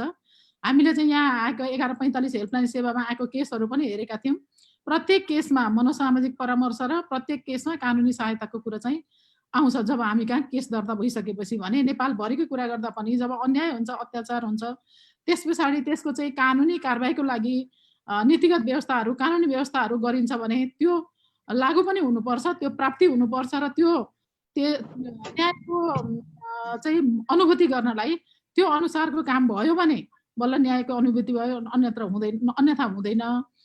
तर न्याय एकदमै समयको हिसाबले महँगो र पैसाको हिसाबले पनि महँगो छ र ल्याकमै हामी भिजिटमा जाँदा ल्याक संस्थाले भन्नुभएको थियो एकचोटि एकजना महिला अन्यायमा पर्दाखेरि न्याय प्राप्तिको लागि चाहिँ पहल गर्दा एकैजनाले 40 वटासम्म पनि मुद्दा हाल्नुपर्ने अवस्था आउने, अथवा भन्नुको मतलब कुनै एउटा कानुनले पनि समग्र सबै किसिमको कुरालाई समेट्ने खालको कानुन अहिलेसम्म नबनेको कारणले पनि विभिन्न उपायबाट जानुपर्ने, जस्तै माना चामल भराउने छुट्टै, सम्बन्ध विच्छेदको छुट्टै, अरू सम्पत्तिमाथिको कुराहरू छ भने छुट्टै, विभिन्न कानुनमा जाँदा त्यसका कोर्ट फीहरू लिने, त्यसको लागि वकिलको सहयोग चाहिने र धेरै महँगो लामो झन्झटिलो प्रक्रियामा चाहिँ न्याय प्राप्तिको लागि लडिरहनु पर्ने महिलाहरूको चुनौती, पीडितहरूको, महिला मात्र नभएर जुन चाहिँ पीडित पछाडि परेको चुनौती त्यो अहिले सन्दर्भमा चाहिँ सरकारबाट नै निःशुल्क रूपमा कानुनी सहायताका कुराहरू हुनुपर्छ।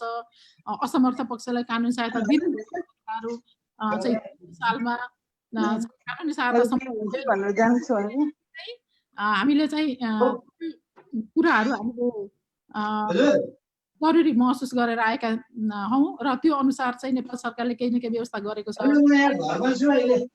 अहिलेसम्मको चाहिँ धेरै प्रोजेक्ट बेसिसमा मात्रै कामहरू भएको छ।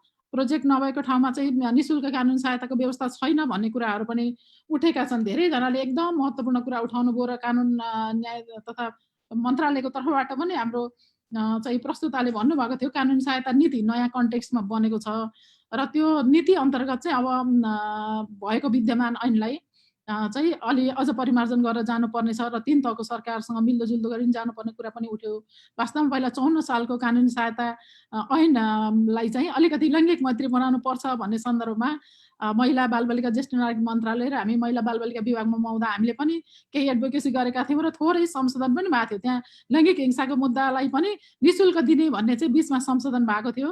त्यो हामीलाई चाहिँ एकदमै खुसी लागेको छ र अहिलेको सबैको कुराहरू सुन्दाखेरि चाहिँ अब भविष्यमा चाहिँ निःशुल्क कानुनी सहायता नीति अन्तर्गत नै कानुनी सहायता ऐन नियमावलीहरू बन्नेछन् र प्रदेश सरकारले स्थानीय सरकारले नि आफ्नो आफ्नो निकायबाट चाहिँ यसको व्यवस्थाहरू गर्ने अपेक्षा अहिले हामी गर्न सक्छौँ र वास्तवमा यहाँ चाहिँ अब चुनौती धेरै हेर्दाखेरि चाहिँ सबैभन्दा चाहिँ यो समय र पैसा को हिसाबले र सेवा प्रवाहको हिसाबले चाहिँ ग्याप चाहिँ त्यही नै देखिएको छ। निःशुल्क गरिदिएदेखि चाहिँ महिलालाई अलिकति सजिलो पर्ने हो। नहुँदाखेरि चाहिँ कहाँ जाने के गर्ने अलमलले पनि बरु कतिपय कम्प्रोमाइज जाने मिलापत्रमा जाए अथवा सहेर बसिरहनु पर्ने महिलाको बाध्यता पनि हामीले देखेका छौँ र एउटा मुद्दाको पछाडि लागिसकेपछि त्यसलाई समय लाग्दो रहेछ। निरन्तरता त्यहाँ हुनुपर्ने र कहिलेकाहीँ त हामीले काम गर्दा कस्तो देखेका छौँ भने मुद्दा जिते पनि न्याय नपाएको अवस्था हुन्छ र यो कानुनलाई चाहिँ भनौँ न कानुनको प्रयोगबाट न्याय पाउने कुरा चाहिँ त्यति धेरै सजिलो छैन र गुणस्तरीय हिसाबले चाहिँ अब वकिलले त्यही अनुसार लड्दै त्यही अनुसार चाहिँ उनले रियल खोजेको कुरा पाउने भन्ने कुरा चाहिँ कसरी हो भन्ने कुरा अहिलेको लागि चुनौती नै हो र त्यसको लागि भोलिको दिनमा चाहिँ पक्कै पनि त्यस्तो खालको ऐन बन्ला र सबैले लागू होला भन्ने हामी आशा गर्दछौँ र वास्तवमा डोनर ड्रिभन सुरुमा त डोनर एजेन्सीहरूबाट नै सुरु हुँदो रहेछ। अहिले हाम्रो 1145 हेल्पलाइन पनि विश्व ब्याङ्कको सहयोगमा नै छ। अब दादरी निकायले सुरु नगरी नेपाल सरकारले नयाँ कुरामा हात हाल्न सायद त्यति सजिलो हुँदैन होला तर ती पाइलटको रूपमा प्रोजेक्टहरू आउँछन् र कहिलेकाहीँ चाहिँ कस्तो हुन्छ भने सरकारले ओनरसिप नलिकन प्रोजेक्टहरू अन्त्य भइदिँदा पनि सुरु भएका सेवाहरू चाहिँ बन्द हुने अथवा घट्दै जाने कानुनी सहायताको सन्दर्भमा पनि त्यही अब हामीले चाहिँ 53 जिल्लासम्म पहिला विस्तार भएको चाहिँ जानकारी पाएका थियौँ। अहिले घटेर चाहिँ 41 ठाउँमा मात्रै छ भनेर भन्नुभएको थियो। अब यो चाहिँ कसरी सरकारकै सिस्टमबाट गर्ने भन्ने नै अहिलेको चुनौती हो र अहिले हामीलाई आशा छ स्थानीय सरकार प्रदेश सरकारबाट पनि अब यो कुरालाई प्राथमिकता पर्नेछ र यसमा नेपाल बार एसोसिएसनको चाहिँ एकदमै ठुलो भूमिका हामीले देखेको विगतदेखि नै फिल्ड जाँदा काम गर्दाको अनुभवबाट पनि बार एसोसिएसनसँग चाहिँ धेरै वकिलहरू हुनुहुने उहाँहरूको जनशक्तिले चाहिँ प्रो बोनोको हिसाबले पनि निःशुल्क कानुनी सहायताहरू दिइरहनु भएको छ। त्यो चाहिँ एकदमै हामी एक्नोलेज गर्छौँ आयोगको तर्फबाट पछाडि परेको वर्ग महिलाहरूलाई त्यसले चाहिँ ठुलो सहयोग पुर्याएको छ र एफडब्ल्युएलडीबाट पनि जुन कानुनी सहायता चाहिँ अर्जेन्ट अवस्थामा हामीले दिइरहेका छौँ भन्नुभएको छ। वास्तवमा चाहिँ एडभोकेसीको लागि चाहिँ गैर सरकारी क्षेत्र एनजिओहरूको भूमिका एकदमै ठुलो हुन्छ। एफडब्ल्युएलडीले पनि नयाँ कानुनहरू निर्माणदेखि लिएर चाहिँ पीडितहरूलाई सहायतामा धेरै ठुलो सहयोग पुर्याउनु भएको छ। त्यसको लागि हामी सँगसँगै काम पनि गरिरहेका छौँ। एकदमै हामीलाई यो खुसी पनि लाग्छ र यसमा जस्तो हाम्रो आयोगलाई पनि एउटा उजुरी सुन्ने प्रक्रियालाई चाहिँ अलिकति व्यवस्थित गर्नलाई विश्व ब्याङ्कले जुन एउटा प्रोजेक्टको रूपमा ल्याएर पनि आयोगलाई आफ्नो भूमिका चाहिँ इस्टाब्लिस गर्न अहिलेसम्म जुन मद्दत गरेर 3 वर्षदेखि यो परियोजना अन्तर्गत हामीले विभिन्न संस्थाहरूसँग मिलेर साझेदारीमा काम गर्न सक्यौँ। यहाँ धेरै कुरा अघि पनि उठ्यो कानुन भनेर खालि एउटा वकिलले मात्रै पनि न्याय दिन सक्दैन र एउटा पीडित भइसकेपछि उसलाई पुनर्स्थापनाको कुरा उसलाई चाहिँ मनोपरामर्शको कुरा उसको लागि चाहिँ अब आर्थिक सशक्तिकरणका कुरा परिवारमा पुनर्स्थापनाका कुरा धेरै कुराहरू इन्टिग्रेटेड रूपमा जानुपर्ने हुन्छ। त्यो सबै जानलाई चाहिँ यस्तो ब्रोडर परियोजनाहरूको पनि एकदमै ठुलो महत्त्व हुँदो रहेछ र यसमा अहिले हामी विश्व ब्याङ्क र कोही कारणले चाहिँ हामी ल्याकसँग र अन्य संस्थाहरूसँग जोडिएर काम गर्न पाएका छौँ।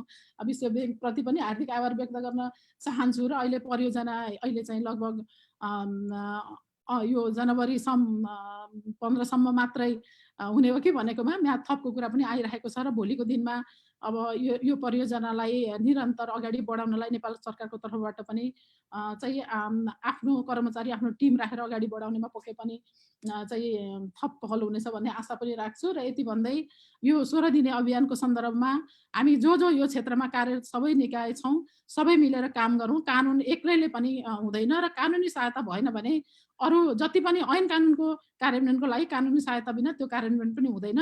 त्यही भएर कानुनी सहायताको क्षेत्रमा सहयोग गर्ने सबै निकायहरूले चाहिँ आफ्नो तर्फबाट चाहिँ योगदान गरौँ र 16 दिने अभियानमा खास गरी समुदायमा जानकारी नै छैन भन्ने कुराहरू आउँदा चेतना जागरणको हिसाबले पनि सहायताको हिसाबले पनि हामी सबै संयुक्त पहलको रूपमा लागि परौँ र आगामी दिनमा पनि आयोगमा पदाधिकारीहरू नियुक्ति हुनुहुनेछ र हामी अझ स्ट्रङली अझ व्यापक हिसाबले साझेदारी गरेर अगाडि बढ्न सक्नेछौँ भन्ने आशा अपेक्षा राख्दै यो जुन ल्याकले आजको यो कार्यक्रम आयोजना गर्नुभयो यसको लागि विशेष धन्यवाद। र यसमा जति पनि प्रस्तुता हुनुहुन्थ्यो हाम्रो लीलामणि सरदेखि लिएर जति पनि हाम्रो सबै मिरा ढुङ्गाना म्याडम जो चाहिँ एकदमै धेरै पायनियर नै हुनुहुन्छ महिला अधिकारको संरक्षणको लागि कानुनी सहयोग र कानुन निर्माणको लागि उहाँको योगदान चाहिँ अब कहिले पनि यो अविस्मरणीय नै छ। जसले यहाँ धेरै कुरा उठाउनु भएको छ उहाँहरू सबैमा पनि हार्दिक आभार व्यक्त गर्दछु।